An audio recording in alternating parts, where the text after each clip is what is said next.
ይህንን ፎቶ ሙሉን አሳያችኋለሁ። የሪቫይቫል ኮንፈረንስ ብሎ የትኛውም ቸርች ሳይጋብዘው ዮናታን አክሊሉ ወደ ደቡብ አፍሪካ ጉዞ አድርጓል። እንደምታውቁት ፓስተር ሳሙኤል የሚባል አንድ በጨረታ የሚያገለግል 40 በ60 70 በ30 እያለ ከዚህ ከኢትዮጵያ ይዟቸው ከሚሄዳቸው አገልጋዮች ከሚሰበስቡት ገንዘብ የሚካፈል ኑሮውን ደቡብ አፍሪካ ያደረገ በዚሁ ንግድ የሚተዳደር በፓስተርነት ስም በሚደረግ ንግድ የሚተዳደር ፓስተር ሳሙኤል የሚባል ግለሰብ ከዚህ በፊት ቪዲዮ ሰርቼበታለሁ። እሱ ወደ ኢትዮጵያ መጥቶ ነበረ ሙሉ ቤተሰቡን ይዞ። ከዛ ቀጥታ እዚህ ሻሸመኔ ነቢይ ምንተስኖት ከሚባል ግለሰብ ጋር እሱ ቸርች ነው ያገለገለው። ከዛ እሱን ካገለገለ በኋላ ቀጥታ ፓስተር ነቢይ ምንተስኖትንና ማነው መስፍን ጉቱና እሱ ተያይዘው ወደ ደቡብ አፍሪካን የሄዱት። መስፍን ጉቱን ታውቁታላችሁ፣ የተያያዘ ነገር ስለሆነ ነው የምነግራችሁ። መስፍን ጉቱና ይሄው ግለሰብ ማለት ነው። ይሄ የምታዩት ፎቶ ኋላ ይሄ የምታዩት የመስፍን ጉቱና የምንተስኖት ፎቶ ነው። ምንተስኖት ደግሞ ዘይት ቸርቻሪ ነው። ባለፈው ይሄው ፓስተር ሳሙኤል የሚባል ግለሰብ እስቲ ቴሌግራሜ ላይ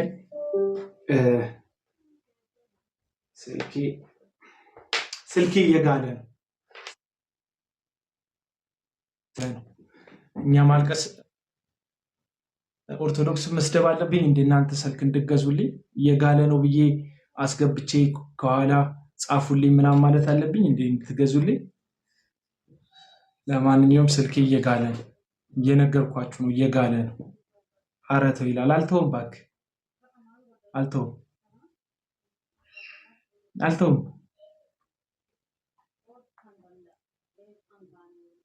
እሺ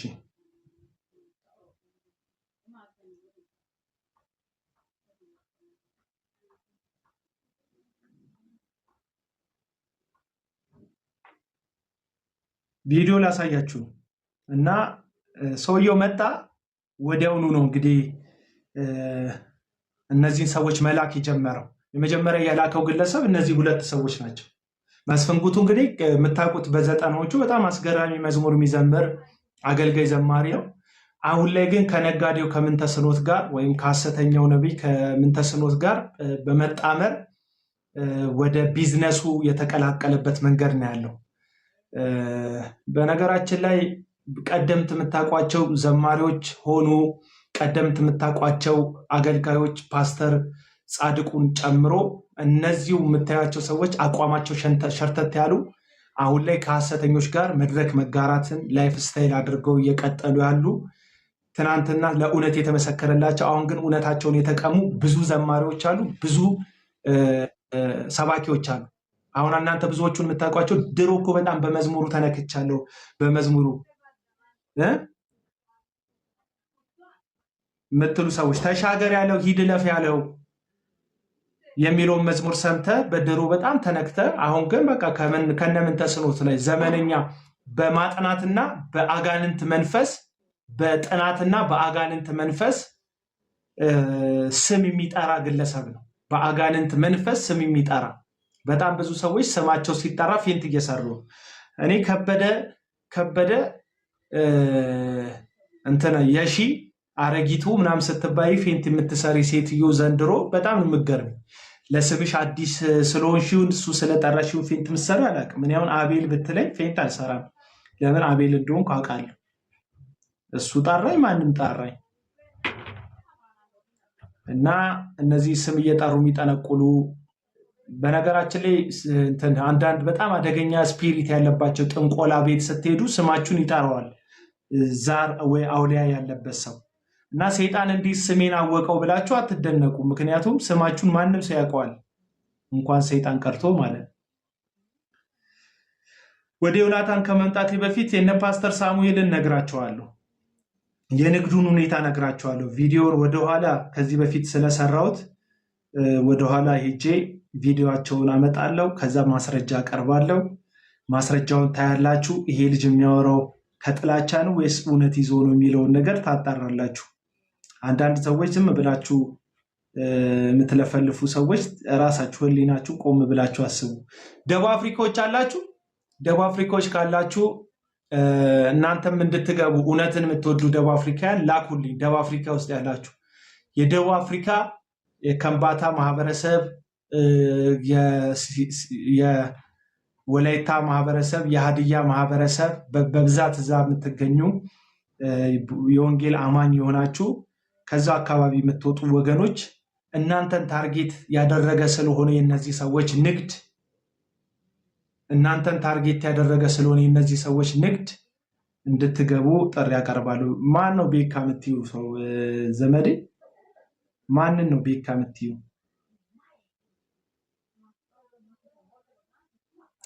ቪዲዮ ቆየት ያለ ስለሆነ እሱ ሰርች እያደረኩት ነው። እሺ ቪዲዮዎቹ አሉ።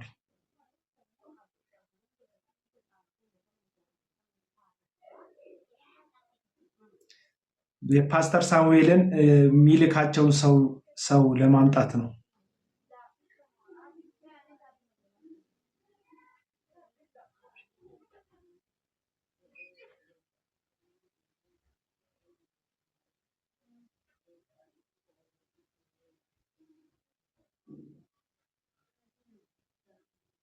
ታብታብ አድርጉ ወዳጆቼ። 100 ሺህም አልገባ።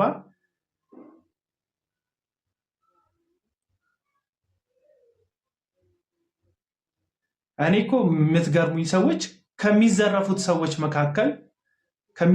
ሰዎች መካከል ሆነ ፊደል እንኳን መጻፍ ሳትችል የምናገረውን ነገር እንኳን ሳሰማ ቴቃጣል ዲፒን ይበል ኢሪሪ ይበል ምናምን እያልክ የምትጽፈው ወገኔ ለአንተ ብዬ ነው ጮሆ። ባትሰማኝም ብትሰማኝም ለአንተ ብዬ ነው ጮሆ። እኔ እኮ ገና ፊደል እንኳን በትክክል አትጽፍም። ቋንቋዬ እንኳን የሚገባክ አይመስለኝም። በልሳን እስቲ አወራለሁ እንደው እግዚአብሔር ረድቶኝ ሀድይኛ ወይ ከምባትኛ ወይ ወላይተኛ እንደው እግዚአብሔር ረድቶኝ በልሳን ካወራው ሞክራለሁ። ግን ተረጋጉ እንጂ ምንድነው ይሄ ልጅ የሚያወራው? በሉ ለኪስህን አድን እንጂ እግዚአብሔር ልጅ ክርስቶስ ኢየሱስ የሞተልህ በነፃ ነው እያልኩ እኮ ነው። ሌላ ምንም የበደልኩ ነገር የለም። እግዚአብሔር ልጅ ክርስቶስ ኢየሱስ የሞተልህ በነፃ ነው። እነዚህ ሱፍ የለበሱ ወንበዴዎች፣ እነዚህ ሱፍ የለበሱ ሌቦች እቤትክ እየመጡ በመዝሙር ሰበብ በስብከት ሰበብ አይመዝብሩን ያልኩ። ኢየሱስ 12 ዓመት ደም የፈሰሳትን ያቺን ሴት ገንዘቧን ሁሉ በጨረሰች ሰዓት በነፃ ነው የፈወሳት እያልኩ ነው። ፈውስ አያስከፍልም። እነዚህ ሰዎች ማንጎ ላይ እየጸለዩ፣ ፓፓዬ ላይ እየጸለዩ፣ ጥቅል ጎመን ላይ እየጸለዩ፣ አፕል ላይ እየጸለዩ እየዘረፉክ ነው። ተጠንቀቅ ነው እያልኩ ያለሁት። ምንም እኮ እዚህ ጋር መወጮ አልሰበሰብኩኝ፣ አልሰደብኩ፣ አላጠላላውክ፣ ብሔርን አልተሰደብኩ፣ በማንነት አልረገጥኩ፣ ምንም ያልኩ አይደለም። እረፍ፣ ኪስህን አድን፣ ቤተሰብህን አስመልጥ፣ የእግዚአብሔር ስጦታ በነፃ ነው እያልኩ ያለሁት። እንዴት አንደርስታንድ እንዳታደርጉ ቢያንስ ይሄንን ነገር። ስድባችሁ እኮ ስድብ እኮ አይደለም። የሆነ እኮ እኔ እየዘረፍኳችሁ ነው የሚመስለው። እኔ እኮ እየነጠቅኩ ነው የሚመስለው እኮ አንተን አባባላችሁ እኮ ይሰድብ ቴቃጠል ምና ይህ ሁሉ ፊደል ተሳስተ ከምትሰድበኝ በትክክል ብሰማኝ እኮ ትጠነቀቃለህ። ቢያንስ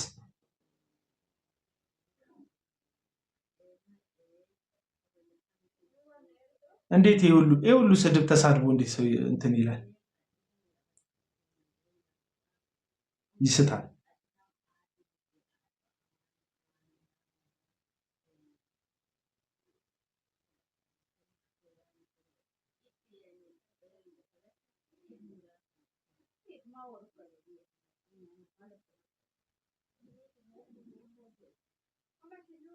ብዙ ቪዲዮዎች ስለሆነ የላኩት ለዛ ነው። እሺ የቆየሁባቸው እንዴ በእግረ መንገዴ በጣም ነው ደስ ያለኝ በካውንስሉ ምርጫ። ፓስተር ጌቱ እንኳን ደስ አለ። ግን አንተ በመመረጥ ብቻ ሳይሆን ደስ ያለኝ ፓስተር ጻድቁ ያሁላ ፖለቲካ ሰርተው በዚህ ዕድሜያቸው እግዚአብሔርን በሚያከብሩበት ሰዓት ከሐሰተኛ ነቢያት ጋር ከሐሰተኛ አስተማሪዎች ጋር አብረው ቀይ ምንጣፍ ላይ ሲጓዙ በዚህ እድሜያቸው ለስልጣን ለወንበር ሲሉ ያንን ሁሉ መንገድ ሄደው ስላልተመረጡ በጣም ደስ ብሎኛል።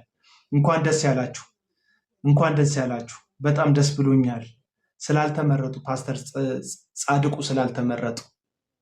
በጣም የምወዳቸው ሰው ማከብራቸው ሰው እንደነበርኩ ታውቃላችሁ። ሂዱና የመስቀል ሚዲያ የመጀመሪያ እንግዳ መጋቢ ጻድቁ ናቸው። ስለማከብራቸው ስለምወዳቸው።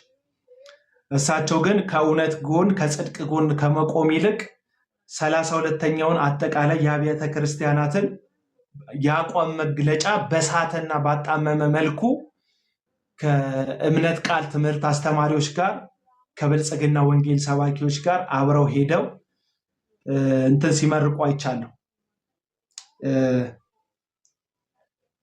ቤተ ክርስቲያን ብለው የግለሰብ አዳራሽ እና ሱቅ ሲመርቁ አይቻለሁ እና በጣም ነው ደስ ያለኝ ስላልተመረጡ። እንኳን አብሮ ደስ ያለ፣ እንኳን ደስ ያለ በሉኝ፣ እንኳን ደስ ያለ በሉኝ፣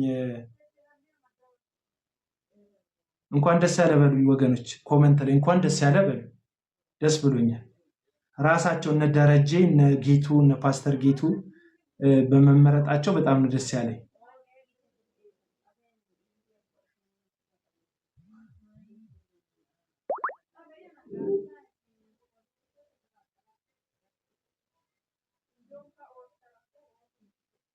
እንኳን አብሮ ደስ አለን። ቴንኪው ሉካ፣ ቴንኪው እንኳን ደስ አለ። ሄርሞን ቴንኪው በጣም ዳኒ፣ እንኳን አብሮ ደስ አለን። ቴንኪው።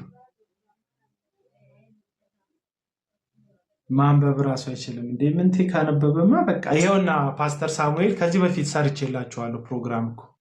ይሄን ላጥፋው ስለማይታይ፣ ይሄን ላጥፋው አንዴ።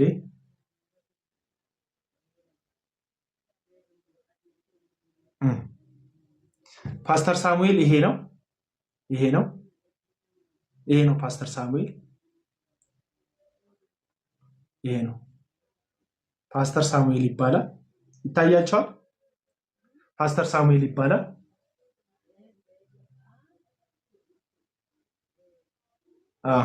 ፓስተር ሳሙኤል ይባላል። ከዚህ በፊት ከምንተስኖት ጋር ይኸው በምታዩት መንገድ ምንተስኖት ለመጀመሪያ ጊዜ ደቡብ አፍሪካ ሲሄድ አብሮት ነው የተጓዘው። ምንተስኖት ማለት አሁን ከመስፍን ጉቱ አጠገብ ያለው ሰው ማለት ነው።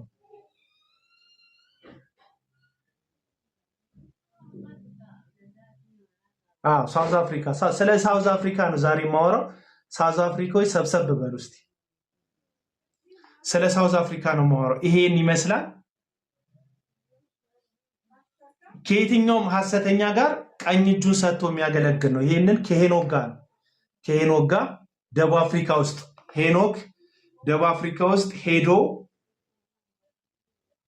ሄዶ ካገለገለ በኋላ እሱ ቦሌ መጥቶ እሱ እዛ ደቡብ አፍሪካ አገልግሎትና መድረክ ያመቻችላቸዋል። ይሄው ፓስተር ሳሙኤል የሚባለው ግለሰብ ደቡብ አፍሪካ ሄዶ አገልግሎት ያመቻችላቸዋል። እነሱ ደግሞ እዚህ አገልግሎቱን ይጋብዙታል ማለት ነው። ይሄ ሄኖክ አዳራሽ ያገለገለው ነው። ሄኖክ አዳራሽ ያገለገለው ነው።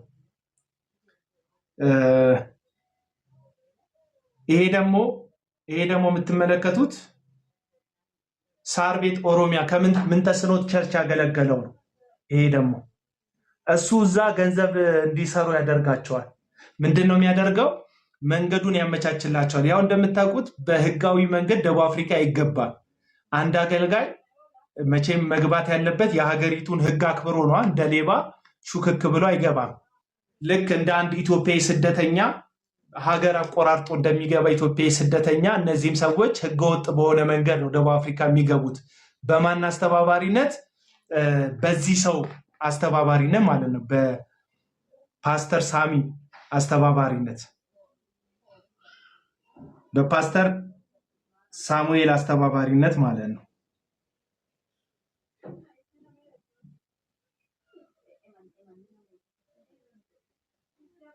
እሺ ታዲያ ምንድን ነው የምትለን ካላችሁ፣ ይሄ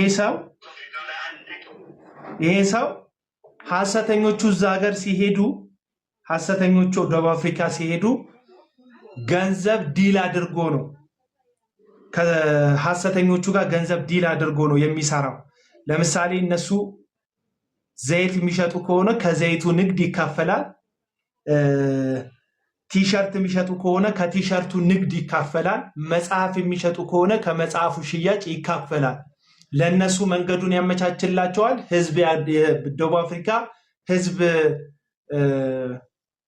ደቡብ አፍሪካ ህዝብ ያዘጋጅላቸዋል። ይሄ የሚዘረፈውን ህዝብ ማለት ነው። ኦልሬዲ እሱ ደቡብ አፍሪካ ስለሆነ ነዋሪነቱ ያስተባብርላቸዋል። የሚገርመው ነገር ይሄ ሰው በደቡብ አፍሪካ የካውንስል ኃላፊ ነው። የኢትዮጵያ ወንጌላውያን አብያተ ክርስቲያናት ካውንስል ውስጥ የሚያገለግል ነው። ስልጣኑንም በመጠቀም ጭምር ነው ይሄ ግለሰብ እዛ ሀገር ላይ ስራ የሚሰራው ሳሙኤል ማለት ነው። አሁንም እዚህ ሀገር መጥቶ ነበር። አሁን ቅርብ ጊዜ እዚህ ሀገር መጥቶ ነበር። እንደውም ብቻዬን መጥቼ 3 ክፍል ሰራዊት አደረገኝ ብሎ ያዕቆብ ለብቻው በስደት ሀገር ወጥቶ ወደ ኤሳው ወይም ወደ አባቱ ምድር ሲመለስ 3 ክፍል ሰራዊት ሆኜ ተመለስኩ ያለውን ጥቅስ ወስዶ ራሱ ደቡብ አፍሪካ ብቻውን እንደገባ ህዝብ ሆኖ እንደተመለሰ ፎቶ በሶሻል ሚዲያው ላይ በፌስቡኩ ላይ ሲያጋራ ነበር ይሄ ግለሰብ ማለት ነው። እሱ ከመጣ በኋላ ማን ሄደ? ምንተስኖት ሄደ። ምንተስኖት ሐሰተኛው ነቢይ ምንተስኖት ሄደ። ይሄ ሰው እዛ ሄዶ ሰው እንዲዘረፍ፣ ሰው እንዲበላ፣ ሰው በእነዚህ ሰዎች እንዲታለል እድል የሚያደርግ ነው። እዚህ ጋር ስሙት ምን እንደሚል። ስለ ገንዘብ ስብሰባ ነው። በቃ ሁልጊዜ ከነዚህ ሐሰተኞች እጅ ገንዘብ በእነሱ ሰበብ እያደረገ የሚካፈለውን ገንዘብ ለእነሱ መሰብሰብ ነው አገልግሎቱ ይሄ ነው።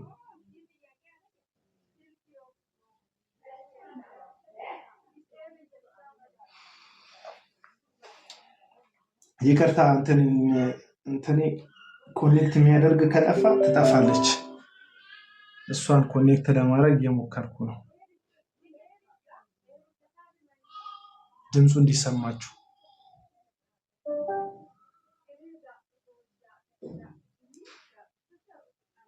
ላልሰማ አሰሙት። ይሄንን እንግዲህ እዚህ ጋር ምን ይላል? ምንተስኖትን በወሰደው ጊዜ እኔ ገንዘብ ጠይቄ አላቅም። ስለዚህ ገንዘብ አረተው በጌታ ምናምን ይሉኛል። ለምንድን ነው ሌባ ሲገለጥ ሐሰተኛ አጭበርባሪ? ህዝብ እየተዘረፈ ነው። ህዝብ ደግሞ ገንዘብ ብቻ አይደለም እየተዘረፈ ያለው፣ ህዝብ እየሞተ ነው። መድኃኒት እየጣለ እየሞተ ነው። ባለትዳሮች ትዳር እየፈቱ ነው። ወገኖች ትዳር እየተፈታ ነው። ሰው ጌታን እየተሆነ ኤቲስት እየሆነ ነው። ሌላ ቤተ እምነት እንኳን መግባት የሆነ ቤተ እምነት ቤድ ይሻላል እኮ። አንዳንድ ሰዎች የሆነ ቤተ እምነት በቃ በዚህ ሲመራቸው ሃይማኖት ይቀይራሉ። በጣም ብዙ ሰው ግን ቤቱ ቀርቷል። በእነዚህ ሌቦች ምክንያት ቤቱ ቀርቷል። ሃይማኖቱን ክዷል፣ ትቷል።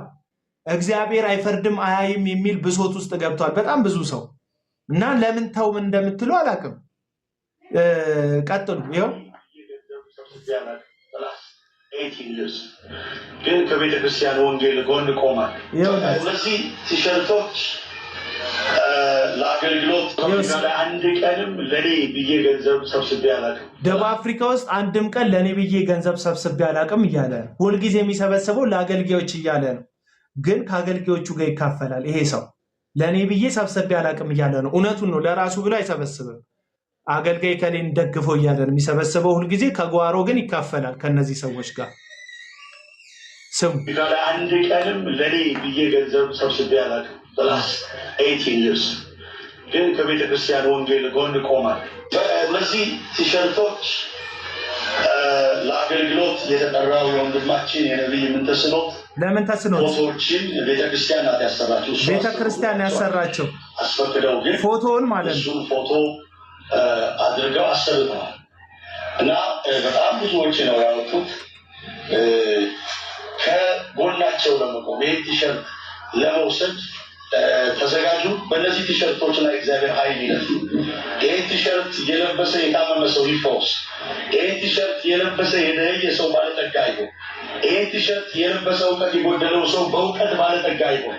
ከዚህ ቲሸርት ጋር ቤታችሁ ክብር ይግባ። ከዚህ ቲሸርት ጋር ቤታችሁ የእግዚአብሔር ኃይል ይግባ። አሜን። ወስዳለው በረከቱ ይድረሰኝ የምትሉ ሰዎች በፍጥነት ወደ ውጭ ቶሎ ብላችሁ ወስዳለው ይህን ቲሸርት እግዚአብሔር እንዲባርከኝ እፈልጋለሁ የምትሉ ቶሎ በሉ። እሺ ችግር የለም። ከ100 ብር ጀምራችሁ ውሰዱ። ግን አሁን በትችሉ ችን ቤተክርስቲያን ለማገዝ አንዳንድ ሺህ ብር በመስጠት ብትደግፏቸው ደስ ይላል። ከሌላቸዋ የቲሸርቱ ተመን አይደለም ቤተክርስቲያኗን ከመደገፍ አንጻር በዛ መልኩ ብትመጡ ጥሩ ነው። ለሌላችሁ ደግሞ ባላችሁ አቅም እንሰጣለን፣ ችግር የለም። ሉስ ጌታ ይባል። እሺ ይኸው ቀዳሚ ነኝ ቀዳሚ ነኝ ጌታ ይባል። ይኸው እግዚአብሔር ይባርካችሁ።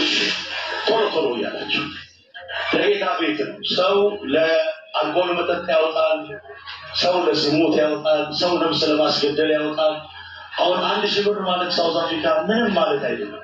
ስለዚህ በዚህ 1000 ብር ችን ቤተክርስቲያን ደግፋለሁ የምትሉ እኔንም የምትወዱ ወደፊት እንድትመጡ ጠይቃለሁ። ተነሱ አጣው ግዴ ምንድነው እያለ ያለው? ይኸውላችሁ ስሙኝማ፣ ይሄ ሰው ምንድነው እያለ ያለው?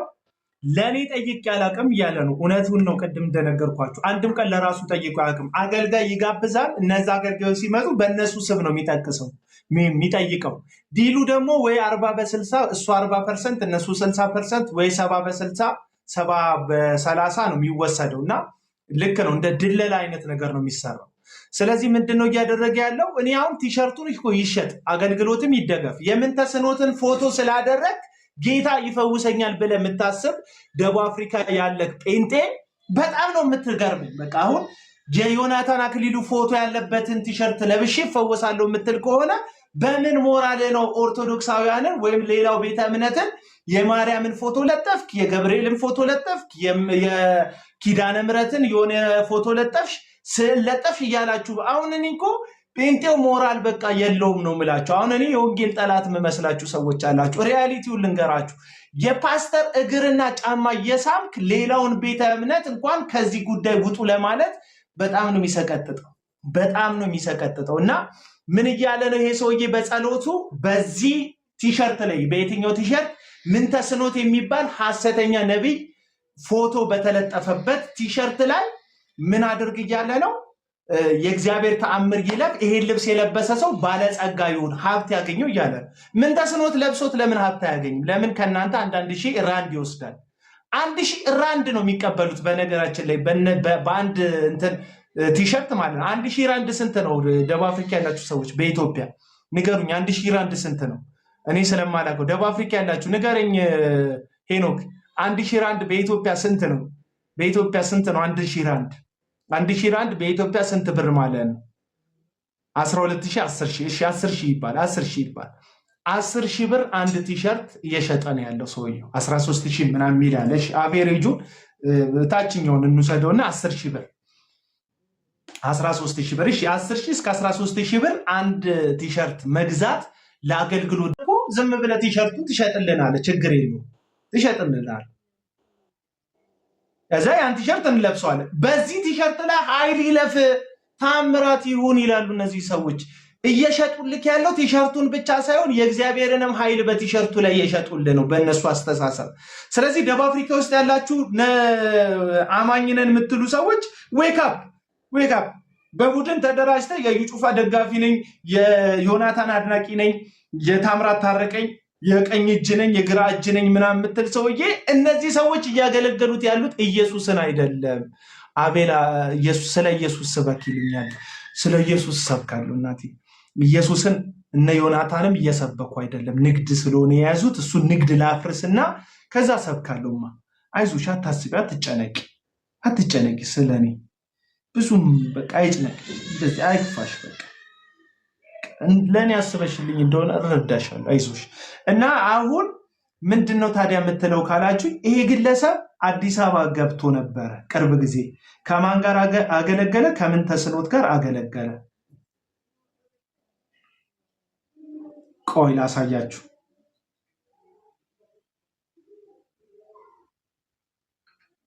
ፓስተር ሳሙኤል ጌታቸው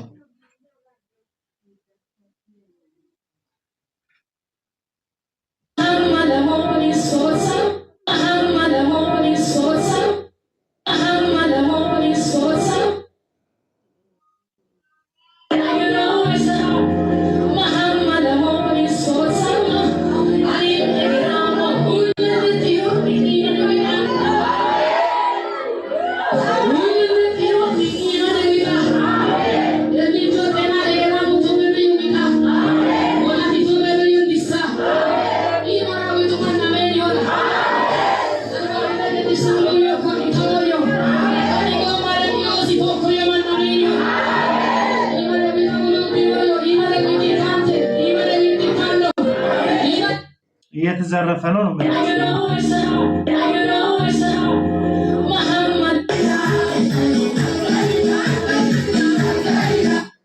ላሳያችሁ ነው።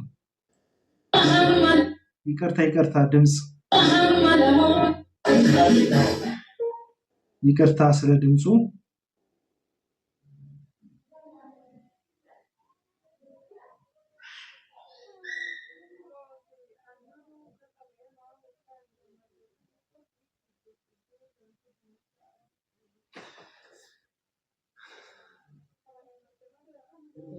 ሊያገኙ እስካይችሉ ድረስ ጌታ ረድቶን በሚገርም ድል ተመለስን እና አርብና ቅዳሜ ሮብ ለመምጣት ወደዚህ ያልቻልኩት አርብና ቅዳሜ የኛ ኢትዮጵያውያን ኤርትራውያን ስናገኝ የምናካፍል ስስታም እንዳይደለን ደቡብ አፍሪካውያን የሚገባቸው የኢትዮጵያንም ገጽታ የና የአገሬው ቴሌቪዥን ነበር።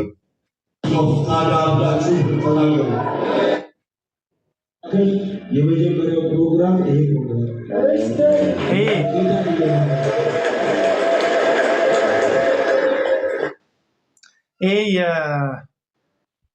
ይሄ የምንተስኖት ቸርች ነው። የምንተስኖት ቸርች ነው እና ይሄ ሰውዬ አሁን ቅርብ ጊዜ ይሄ ከአንድ ቀን በፊት የተፖሰተ ፖስት ነው። ባጎደልኩት ነገር ተደስቼ የመጣሁበት ባወጣሁት ነገር እግዚአብሔርን እያመሰገንኩ ሐሴት እያደረኩ የመጣሁበት ፕሮግራም። ለምን ፕሮግራሙን ለማበላሸት ብዙዎች በተለያዩ ሚዲያዎች ስጋውያን፣ ስለዚህ በብዙ አይነት መንገድ ፕሮግራሙን ለማበላሸት ይታገሉ ነበር። እግዚአብሔር ግን እጁን ገልጦ አሳፈራቸው። ሃሌሉያ አሜን አሜን አሜን። በውስጡ እግዚአብሔር አስቀምጦ ለብዙ አገልጋዮች ደግሞ በር ስላደረገው ስለተወለደው ፓስተር ዶክተር ሳሚ ፓስተር ደግሞ ዶክተር ሆነ ጨመር ለእግዚአብሔር ክብር ቆማችሁ ያቸው ይኸውልህ እሱ ቸርች መጥቶ ሲያገለግል ምን ተስኖት ቸርች ጌታ ይባረክ። ቆሙን አጭር ጸሎት እናደርጋለን። አስቸግራችሁ ቆሙን አጭር ጸሎት እናደርጋለን። አሁን እግዚአብሔር ሰው ፕሮፌት እንዳለው በደቡብ አፍሪካ የሁላችሁም ጸሎት ሰምቶ እግዚአብሔር ከአእምሮ በላይ የሆነ ታላቅ ነገር አድርጓል። ስለጌታ ክብር እልልታ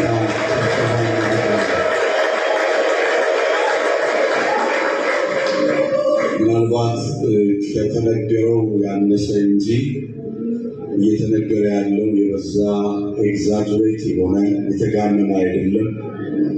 በዛ ምድር ያሉ ሰዎች ቢናገሩ ከዚህ በላይ መናገር ይችላል። አብርሃም የይስሐቅ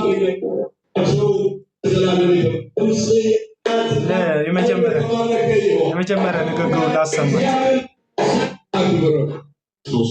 በክርስቶስ ኢየሱስ ደም አሁን በመካከላችን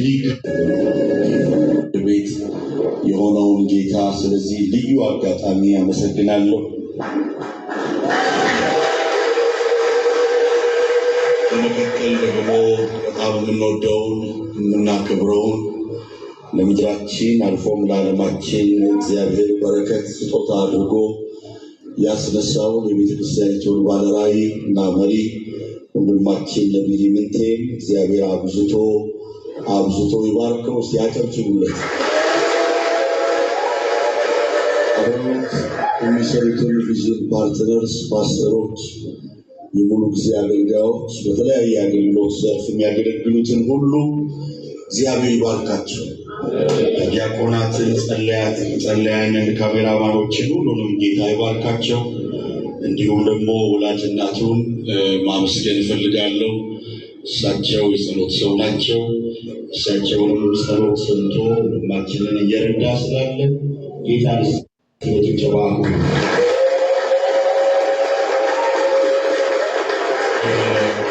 ደቡብ አፍሪካ በሁለት ከዓመት በላይ የሆነ እግዚአብሔር እጅ ተገልጧል። አሁን የምናወራላችሁ ነገር ከሆነው ነገር ያነሰ እንጂ የተጋነነ አይደለም።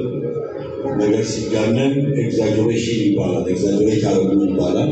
ኤግዛጀሬት አላደረግንም። ምናልባት ከሆኑ ነገር እና ይህ ሰውዬ አዲስ አበባ ከመጣ መልምሎ እነዚህን አሁን ሰሞንኛ መነጋገሪያ የሆኑ አዳዲስ ጠንቋዮችን እየመለመለ ደቡብ አፍሪካ ይልካቸዋል። ደቡብ አፍሪካ ከላካቸው በኋላ በእነሱ ስም ነው እንግዲህ ገንዘብ የሚሰራው አብሯቸው ማለት ነው። ከዛ ደቡብ አፍሪካ ያሉት ወገኖች በጣም ቅኖች ናቸው፣ ምስኪኖች ናቸው፣ በትንሹ ሿሿ የሚሰሩ ናቸው። ዛሬ ግን በውስጥ በኩል የደረሰኝ መልእክት ፖስት አድርጌዋለሁ። ሐሰተኛው አገልጋይ ዮናታን አክሊሉ በደቡብ አፍሪካ ሪቫይቫል ብሎ ተገኝቷል። ሪቫይቫል ብሎ ማለት ነው። ሪቫይቫሉ ግን የመንፈስ ቅዱስ ሳይሆን የአፕል ሽያጭ ሪቫይቫል እንደሆነ ልነግራችሁ ነው ዛሬ በዚህ በኩል ያለሁት። እና ደቡብ አፍሪካ ያላችሁ ሰዎች ካላችሁ ከዚህ በፊት ስለሆናችሁት አንዳንድ ነገር ተሞክሮ የእውነተኛ ተሞክሮ ማውራት የምትፈልጉ ሰዎች ቁጥር አሳዩኝ፣ የንግድ የሌቦችን ተሞክሮ እንድታሳዩኝ ማለት ነው። ይሄኛውን ፎቶ ላሳያችሁ፣ ሙሉውን ፎቶ። ይሄ ፎቶ እዚህ ጋር ምን ይታያቸዋል ወዳጆች? እዚህ ጋር ምን ይታያቸዋል? እዚህ ፎቶ ላይ ይሄ ማለት ከመድረክ ጀርባ ዮናታን አክሊሉ ከመድረክ ጀርባ የምታዩቸውን አፕሎች ጸልዬበታለሁ እያለ ከዚህ ቀደም ደቡብ አፍሪካ በነበረበት ሰዓት ላይ አንድ አፕል በ20,000 ራንድ ነው ሲሸጥ የነበረው። 20,000 ራንድ፣ 15,000 ራንድ፣ ደግሞ 10,000 ራንድ ነበር ሲሸጥ የነበረው አንድ አፕል ማለት ነው። አንድ አፕል እና ከዚህ በፊት እኔም እሱ ጋር በነበርኩ ሰዓት ነው እዛ ቦታ ላይ አፕሉን ሽጦ የመጣ ጊዜ። የዛን ጊዜ አፕሉን እንደሸጠ ሰዎች ማውራት ሲጀምሩ አፕሉን ሽጧል ተብሎ ሲታማ እኔን መኪና ውስጥ ወስዶ እኔ እንደነዩ ጩፋ የነገረኝ ነው የምነግራችሁ። እኔ እንደነዩ ጩፋ ዘይት ወይም ደግሞ እቃ ላይ የምሸጥ ሰው አይደለሁም። ምክንያቱም እኔ ሳላቋርጥ ገንዘብ የምጠይቅበት ምክንያት አለኝ። እሱም መልካም ወጣት ነው ብሎ ነግሮኛል። ይህንን እኔ የራሴ ምስክር ሆኜ የምናገረው ነው። በጆሮዬ ለራሴ ለብቻዬ ነገረኝ ማለት ነው። እኔ የማያቋርጥ ገንዘብ የምጠይቅበት ምክንያት አለኝ። ምክንያቱ ምንድነው? መልካም ወጣት ነው። ስለዚህ መልካም ወጣት የማይቋረጥ ገንዘብ መጠየቂያ ምክንያቱ እንደሆነ ዮናታን ያውቃል። ስለዚህ በሚሄድበት አገልግሎት ላይ እኔ አዝናለሁ። መልካም ወጣት ሄዳችሁ ምግብ ሰዓት ላይ መንገድ ላይ ቁጭ ብሎ አንድም ቀን ወንበር አይሰራላችሁ፣ መመገቢያም ካፌ አይሰራላችሁ። በየቦታው ምግብ እንድታነሱ አድርጎ ካሜራማኖቹ ደቅኖ ይሄ ግለሰብ በየቦታው እናንተን ፎቶ ያነሳችሁና ምግብ በየቦታው ሳር ላይ ስትበሉ፣ ድንጋይ ላይ ቁጭ ብላችሁ ስትበሉ፣ ጎማ ላይ ቁጭ ብላችሁ ስትበሉ ፎቶ ያነሳችሁና ይሄ ፎቶ አውሮፓና አሜሪካ ሲሄድ ስክሪን ላይ ለጥፎት መልካም ወጣቶች መጥተው ይማራሉ፣ ነፃ ይወጣሉ፣ ብዙ ታምራት እግዚአብሔር ያደርጋል። ነገር ግን ይኸው መመገቢያ ራሱ የላቸውም እያለ በእናንተ ፎቶ ነው ገንዘብ የሚሰበስበው። መመገቢያውን ግን ይሰራዋል አይሰራውም? መልካም ወጣት ከመጀመሩ ከ3 ወር በፊት ዮናታን አክሊሉ አንድ አሸዋ፣ አንድ ሲሚንቶ፣ አንድ መኪና ሲሚንቶ፣ አንድ አሸዋ መኪና፣ አንድ ጠጠር የጫነ መኪና ሲያስገባ ያሳያል። ብሎኬት ጥቂት አንድ መኪና ብሎኬት ያስገለብጥና የሆነ ቦታ ላይ ግርፍ ሲገርፉ ምናምን ያሳያል። እየገነባው ነው ይላል። መቼም የማያልቅ የማይጠናቀቅ በ4 እና በ5 ዓመት ውስጥ ጨርሰዋለሁ ብሎ ይሄው ከ6 ዓመት በላይ ከ7 ዓመት በላይ የፈጀ ስራ ቢኖር የመልካም ወጣት ግንባታ ጉዳይ ነው። ይሄ ግንባታ ለምንድን ነው የማያልቀው? ገንዘብ ሰዎች ስላላወጡ አይደለም። ከዚህ በፊት በፕላቲኒየም ደረጃ በወርቅ ቤተሰብነት በፕላቲኒየም ቤተሰብነት ሰዎች ስትመጡ ትጸልያላችሁ እኔ ጋ ብሎ በዙር በጣም ብዙ ቤተሰቦችን በጣም ብዙ ሺህ ብር አስከፍሏቸዋል። ይሄ ግለሰብ ማለት ነው። ግን ግንባታው የሚጠናቀቅ አይደለም።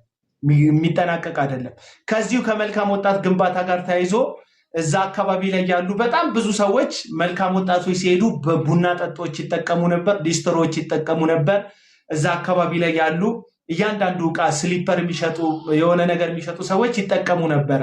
ምክንያቱም መልካም ወጣት ዋናው ቸርች ላይ ስለነበር ማለት ነው። አሁን ግን ያደረገው ምንድነው? ቢዝነሱን ሁሉ ጠቅልሎ የራሱ ለማድረግ ትልቅዬ አዳራሽ ገነባ። እዛው ግቢ ውስጥ አዳራሽ ነው የገነባው። አዳራሽ ውስጥ ይሄዳሉ፣ ከአዳራሹ ወጥተው እዛው ያድራሉ። ምንም የመኪና ወጪ የለም፣ ምንም ነገር የለም። ሙሉን ወጪ የራሱ አደረገው ማለት ነው። የመጀመሪያው ቡና ይሸጣል፣ ሲሊፐር ይሸጣል፣ መጻፊያ እስክሪብቶ ይሸጣል፣ እያንዳንዱን ነገር ይሸጣል። በሺዎች የሚቆጠሩ ወጣቶች ከሱ ነው ገንዘብ የሚያገኙት። መመዝገቢያ ብቻ ሳይሆን የትራንስፖርት ብቻ ሳይሆን የሚከፍሉት ለእያንዳንዱ ነገር ወጪ ያወጣሉ እዛ ቦታ ላይ። ይሄም እኮ ሆኖ ግንባታው ቢጠናቀቅና ያለንን 3D ፕሪንት ያሳየንን ይሄ ነው መልካም ወጣት ብሎ ያሳየንን ነገር እውን ቢያደርግልን እኮ ጥሩ ነው።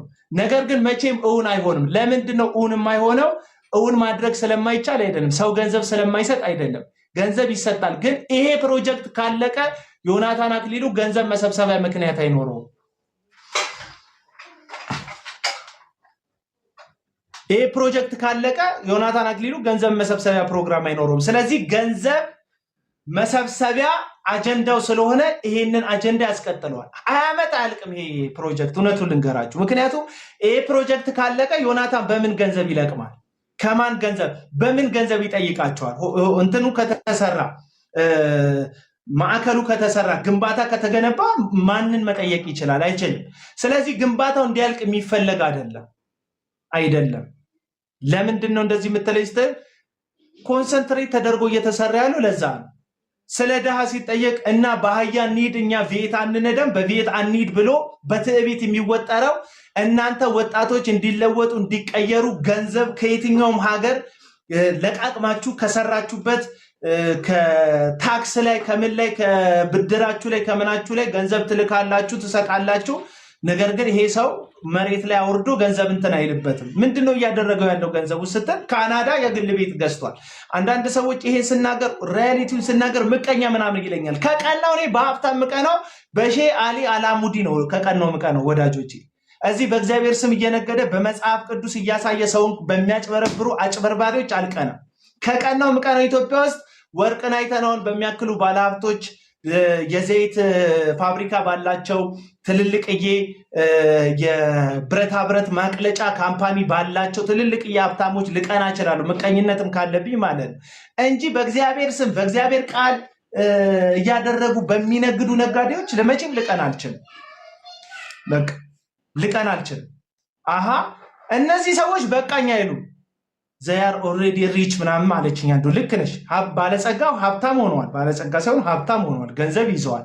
እነዚህ ሰዎች ግን የሚያገለግሉትም የሚያመልኩትም እግዚአብሔር አምላክን የሰራዊት አምላክ እግዚአብሔርን በኪሩቤል ላይ የሚቀመጠውን አልፋ ኦሜጋ የሆነውን አምላካችንን ጌታችንን መድኃኒታችንን ኢየሱስ ክርስቶስን ሳይሆን እነዚህ ሰዎች የሚያመልኩት ገንዘብን ነው የሚያመልኩት። ሰው ደግሞ አምላኩን መቶ አይፈልግም። ቢከፋሽም ከአምላክሽ ጋር ነሽ፣ ብታዝኝም ከአምላክሽ ጋር ነሽ፣ ብትደሰችም ከአምላክሽ ጋር ነሽ፣ ብትወድቂም ኃጢአትም በዚህም ሮጠሽ አምላክሽ እግር ስር እንደምትደፊው እነዚህ ሰዎች የሚያመልኩትና አምላክ ያደረጉት ገንዘብ ስለሆነ የምንም ያክል ገንዘብ ቢሰበስቡ በቃኝ አይሉ። አይደለም እነሱ ኤለን መስክም በቃኝ አላለም። ለነገሩ በቃኝ የሚባል ነገር የለም የገንዘብ መሰብሰብ ውስጥ። ስለዚህ እነዚህ ሰዎች ግን በቃኝ እንኳን ብለው ከዚህ የንግድ በመጽሐፍ ቅዱስ ሰበብ በኢየሱስ ስም በክርስቶስ ስም በስሙ ከመጨረት እንኳን ዞር አይሉ። እኔ አሁን በጣም ብዙ ሰዎች አልፈዋል። ከዚህ የገንዘብ ጥማታቸውን አላረካ ያለው አንዳንድ ሰዎች ሪል ስቴት ብለው ሰው አጭበርብረዋል። ሌሎች ደግሞ በጣም ብዙ ነገር ነው ፋውል የሰሩት፣ ብዙ ፋውል የሰሩት።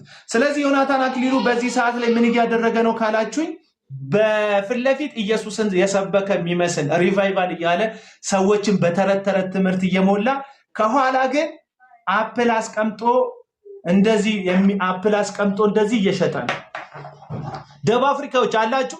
አንድ ቁጥር ጻፉልኝ። ደቡብ አፍሪካዎች ከዚህ በፊት የገጠማችሁን ገጠመኝ 1-3 ሰው ምናምን ሰማለሁ። ደቡብ አፍሪካ እውነት የምትወድ የጽድቅ አገልጋይ የሆንክ ከከምባታ የሆንክ ከሀዲያ የሆንክ ከወላይታ የሆንክ ከሲዳማ የሆንክ ወደዛ ወደ ስደት የመጣ ከየትኛውም የኢትዮጵያ ምድር ላይ በስደት ደቡብ አፍሪካ የገባ እውነትን የምትወድ ሰውዬ ትገባለህ። ከዚህ በፊት ማን መጥቶ ምን አደረገ የሚለውን 1-3 ምስክርነት እንሰማለን። ማን መጥቶ ምን አደረገ? ዮናታን አክሊሉ በብዙ ራንድ አፕል ሽጧል። ምንድን እያለ ነው አፕሉን የሸጠው? ይህን አፕል የያዘ ይባረክ እንትን ይበል ብሎ ማለት ነው። እስቲ አንድ ስልክ መጥቷል፣ ማንሳት ያለብኝ ይመስለኛል።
እናዝናለን እንግዲህ እናዝናለን። አዲስ ኢንፎርሜሽን የገባ ኢንፎርሜሽን አለ፣ እሱን ነግራቸዋለሁ።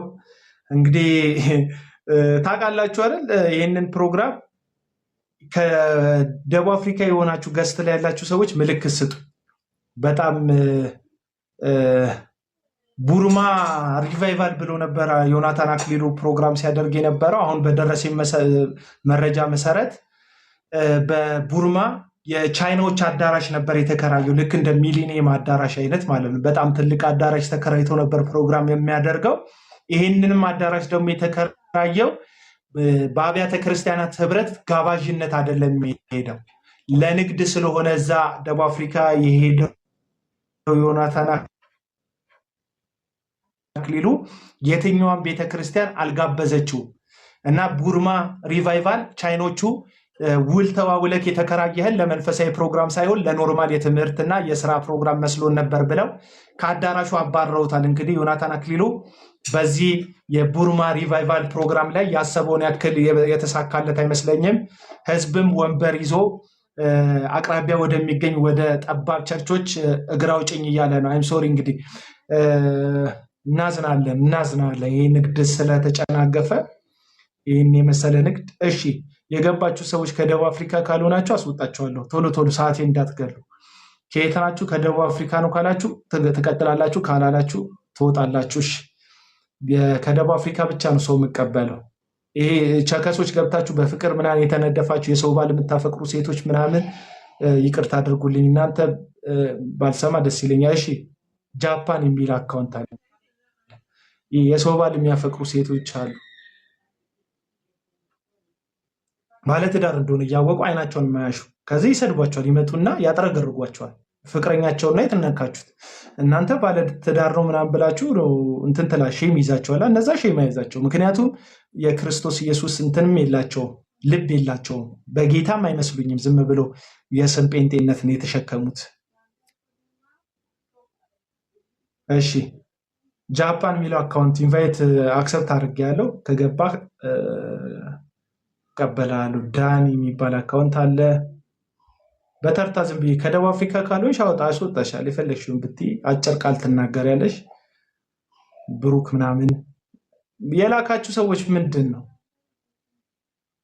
ኦርቶዶክሳውያን እንዳትልኩ በዚህ ጉዳይ ላይ በባካችሁ። አንዳንድ ኦርቶዶክሳውያን ልጆች አላችሁ፣ በቃ ታብታብ ካደረጋችሁ ልኝታች እንደው የፈለገው የጽድቅ አጀንዳ ስለሆነ እናንተም ታብታብ ብታደርጉልኝ ሀሳቡን ብትደግፉ ደስ ይለኛል። ምክንያቱም እውነት ነው። ኦርቶዶክሳዊ ሆን ካሰበከው ሙስሊም የሚደግፈው እውነት ነው። አንዳንድ ሰዎች ቡድንተኞች ናቸው። በቃ በኦርቶዶክስን አለመጠላት ከኦርቶዶክስ ጋር ልዩ ሽርክና ፍለጋ ይመስላቸዋል። አይደለም። እኔ ኦርቶዶክሳውያንን ወዳቸዋለሁ፣ አከብራቸዋለሁ። ወንድሞቼ ናቸው። ሃይማኖታቸውን አላጥላላም። የሚከተሉትን መንገድ አላዋርድም። ትክክላቸውን ውሸት አድርጌ አላወራም። ጥሩ ነገራቸውን መጥፎ አድርጌ አጠልሽቼ አልናገርም። ይሄ ነው ያለኝ ከኦርቶዶክስ ጋር ያለኝ ወንድምነትና እህትነት። ይሄን የሚደብር ይሄ የሚያጥወለውል ከሆነ ይመች ያጥወልውል። ያንተ ጥላቻ ጥሩ ከሆነ በአንተ ጥላቻ ቀጥል። እኔ ግን ይሄ ተስማምቶኛል። ወንድሙ ነኝ። ከየት ነው ወዳጅ? ወንድሙ ነኝ። አቤት ሰላም ነው አቤል፣ እንዴት ነህ? ከየት ነህ? አለሁ። እኔ ከሳውዝ አፍሪካ ነኝ። እሺ ምን የምትነግረን አለ? እስቲ አገልጋይ መጥቶ ምናምን እናንተ ምድር ላይ ያየኸው ሸዋሸዋ በአይንክ ያየኸው ሸዋሸዋ ካለ ማን ነው የመጣው? ምንድን ነው የተደረጋችሁ? አጠር አድርገህ ንገረን። እከሌ የሚባል እንደዚህ ኮንፈረንስ ሄደህ የምታውቅ ከሆነ እንደዚህ ሄጄ ነበረ እንደዚህ ሲደረግ አይቻለሁ ደቡብ አፍሪካ በለን።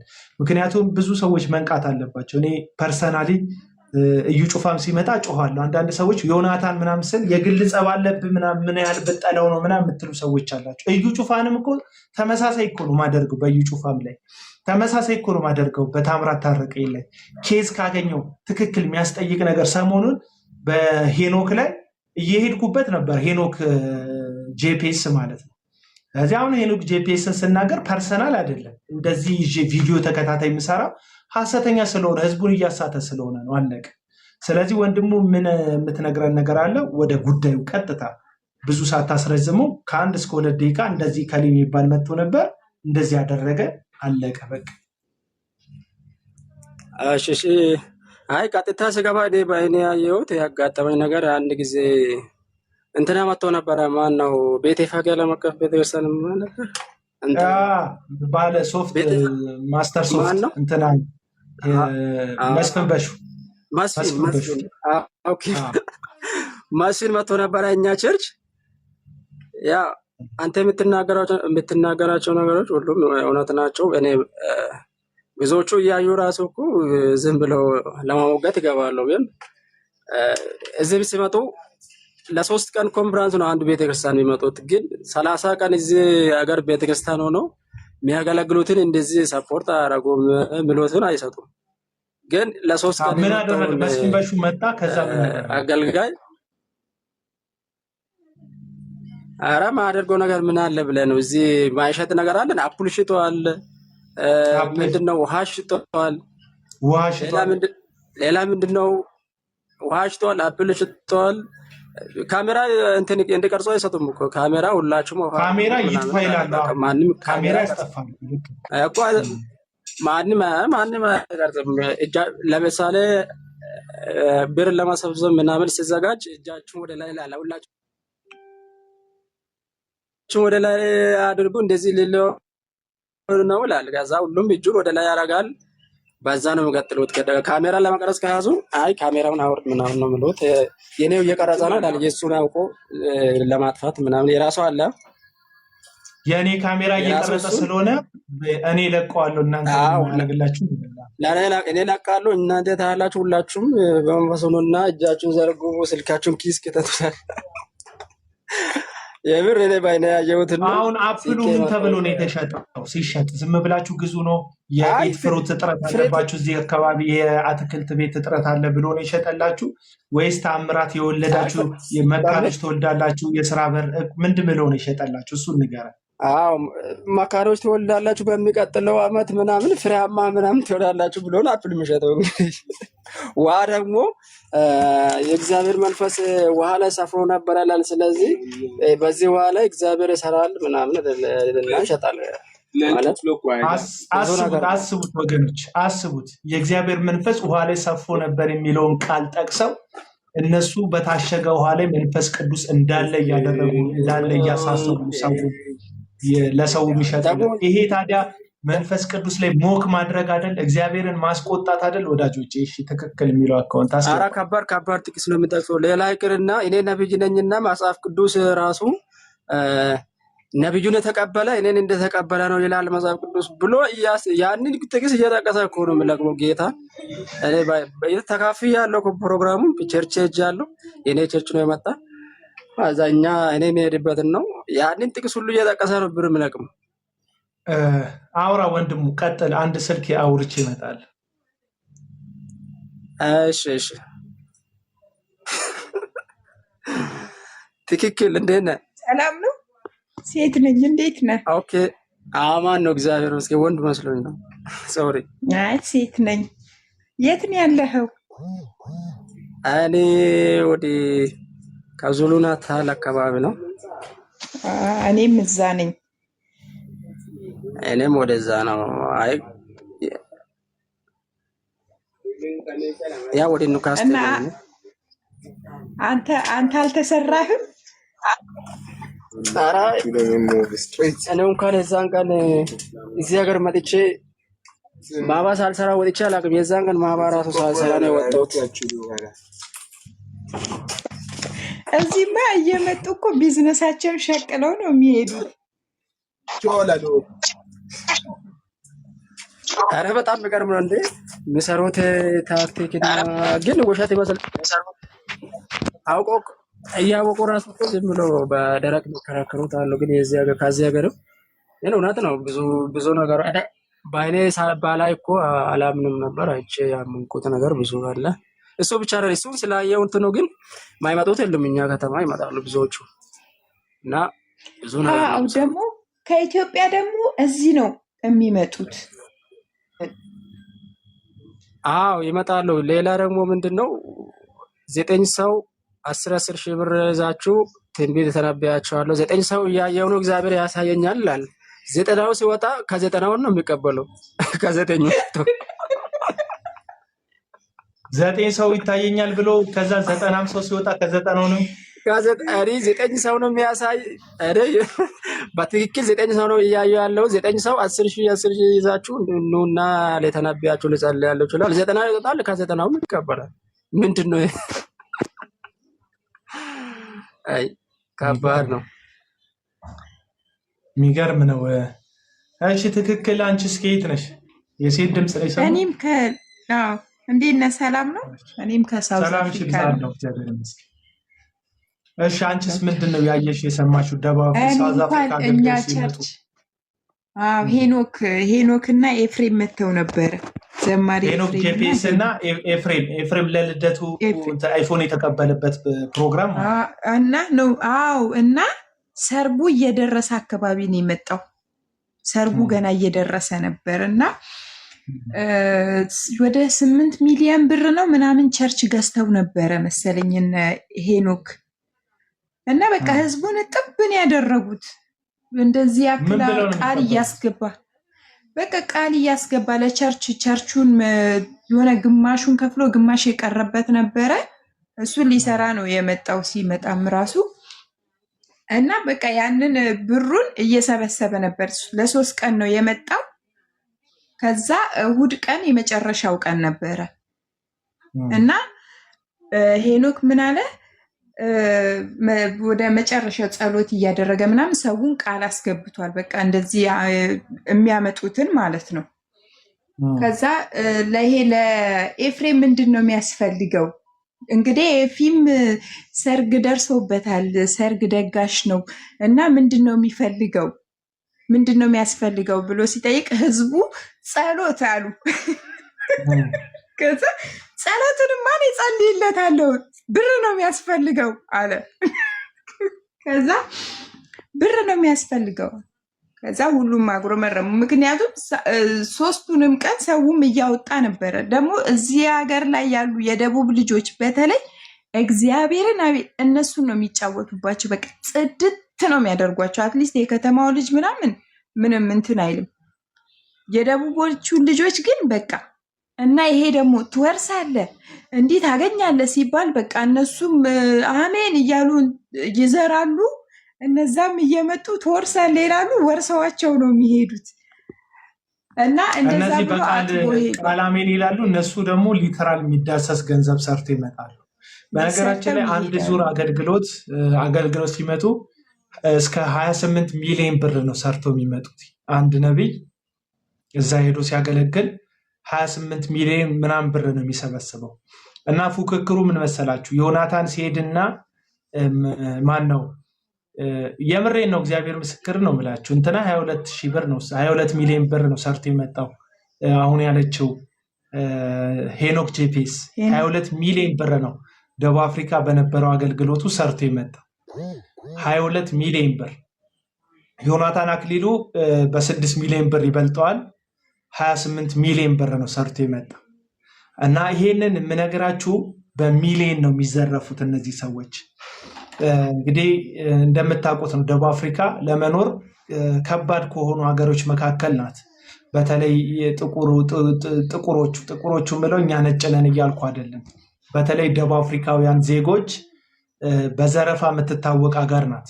ለምሳሌ ለመኖር አደገኛ ከሚባሉ ሀገሮች መካከል አንደኛው ደቡብ አፍሪካ ናት። ምክንያቱም በጣም መሳሪያ ይታጠቃሉ፣ ሰውን ይዘርፋሉ። እንደምታውቁት ነው በስጋት ከመኖራቸው የተነሳ አንድ ቤት 3 በር 4 በር ሊኖረው ይችላል።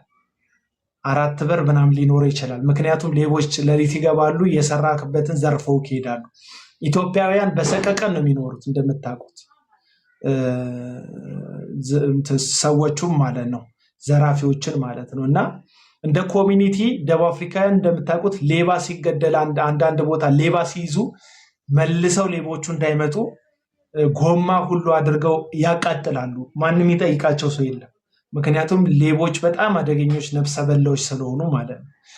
እንደዚህ ከሌባ ጋር በህይወቱ ቁማራ ሲዞ የሚኖርን ህዝብ 22 ሚሊዮን እና 28 ሚሊዮን ብር በአንድ አገልግሎት ስም እየሄዱ መዝረፍ፣ ዘይት ለነዚህ ህዝብ መሸጥ፣ ቲሸርት የተጸለየበት ነው ተአምራት ያደርግልሃል እያሉ እያታለሉ ህዝብን መዝረፍ እጅግ በጣም ከባድ ነውር፣ አመፅ፣ በጣም ነውረኝነት ነው። እና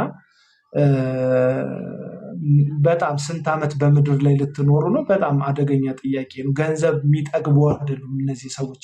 እና አሁን ደቡብ አፍሪካ ያላችሁ ወገኖች ጥሪ ያቀርብላችኋል። አሁን ዮናታን አክሊሉ ቻይኖቹ ያከራዩትን እንትን አስለቀቀውት እየሄደ ነው በኪሳራ ማለት ነው።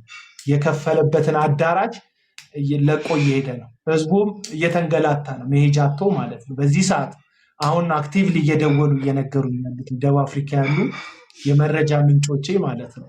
ስለዚህ ምን እያደረገን ነው? እግራችሁን ሰብስቡ። እንትና የሚባል ነብይ መጥቶ ሄዳችሁ ምንም የተለወጠ ነገር የለም። ከሪያሊቲው ጋር አትጣሉ። የተለወጠ በእነሱ ትንቢት የተቀየረላችሁ ነገር የለም።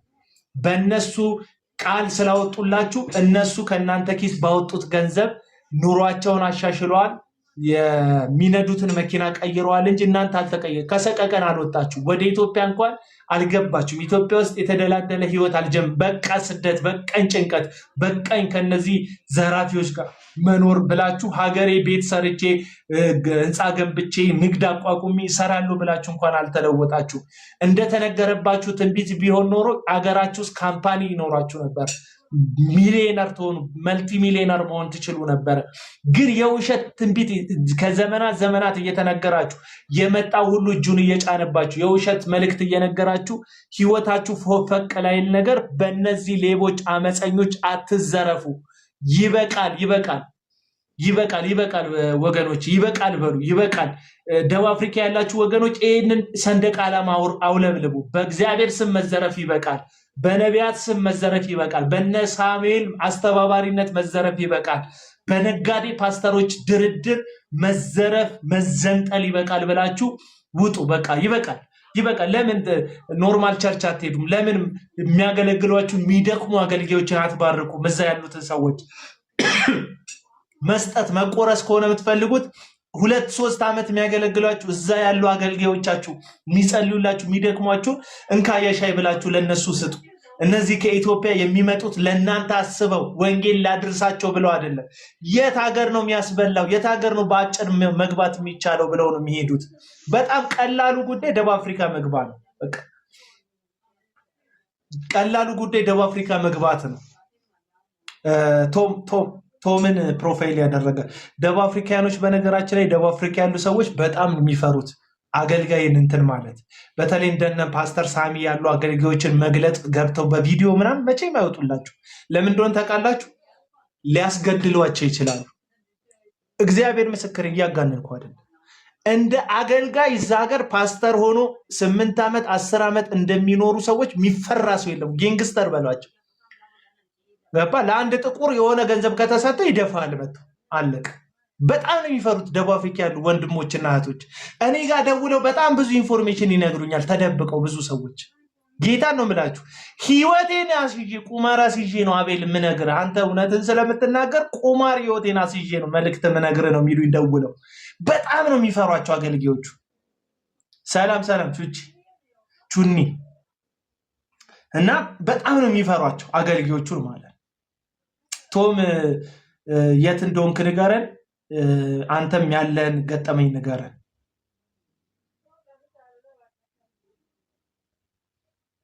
አቤል ማን ነው ሚዩት ያደረገኝ? እኔ አላደረግኳችሁም። ተሞጣምጣችሁ ወይም አንደርስታንድ ካላደረጓችሁም ኮሜንታችሁ። ቶም 4 ነጥብ ምንትን ሚዩትህን ክፈተው፣ ማይክህን ክፈተውና ከየት እንደሆንክና እንትን ንገረን።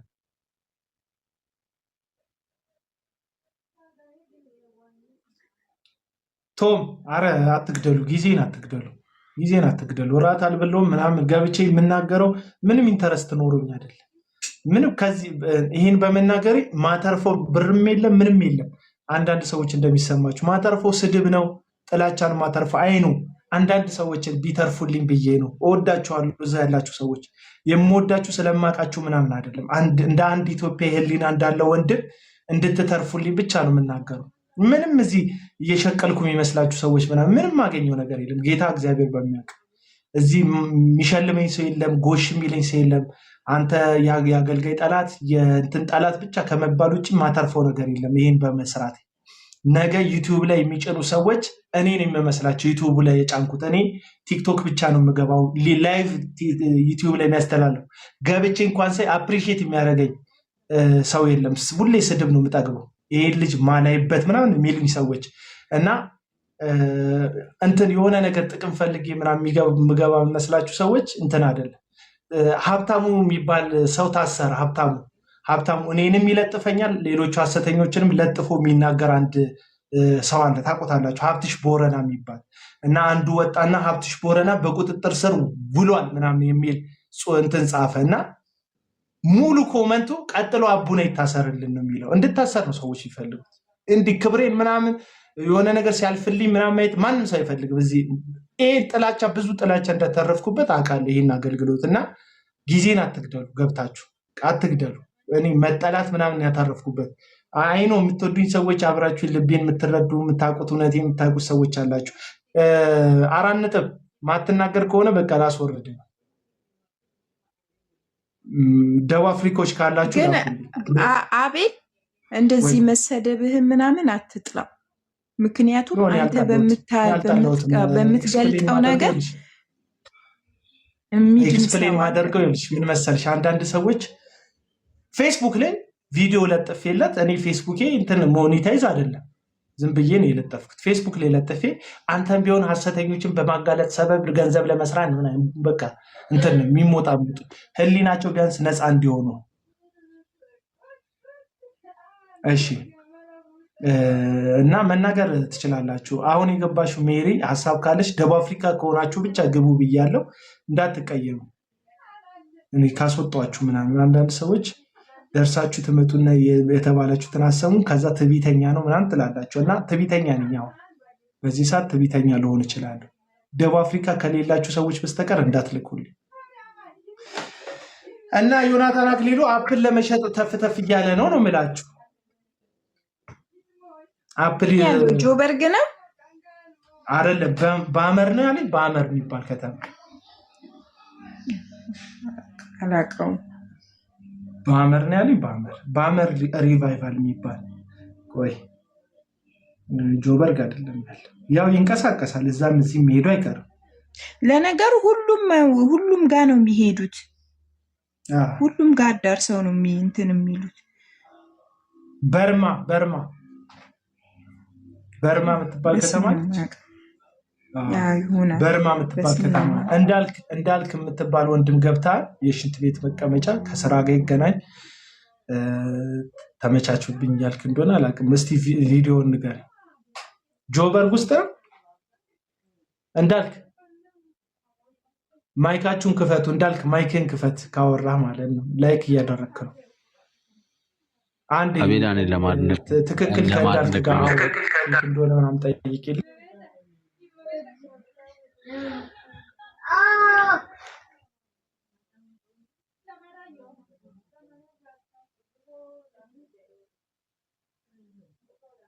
ከዚሁ ነህ?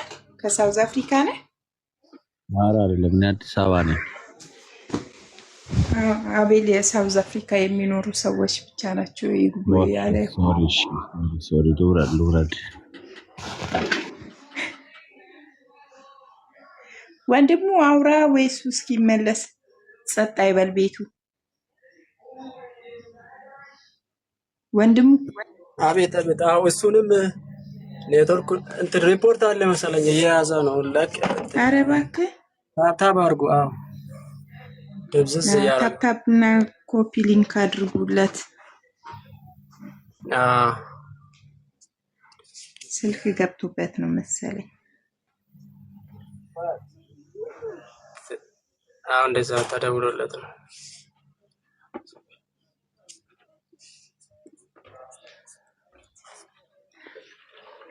አውራ የሆነ ነገር አውራ፣ ያጋጠመህን ነገር ወንድሞቻችን እንዲነቁ።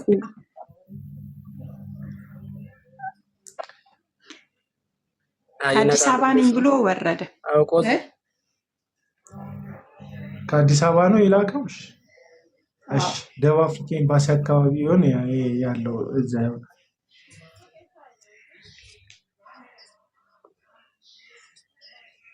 ደቡብ አፍሪካዎች ከሌላችሁ ችግር የለውም እና ገጠመኞቻችሁ ማውራት ትችላላችሁ። ትክክል። አንቺ መቀጠል ትችላለች መልእክትሽ። አይ እኔ እዚህ ሀገር ያላችሁ ወንድሞቻችን ንቁ ነው ምለው። ምክንያቱም ገንዘቡ እንዴት እንደሚመጣ ይታወቃል።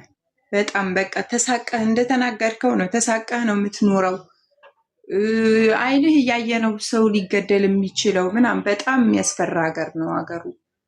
እንዴት እንደሚመጡም ደግሞ ያውቁታል።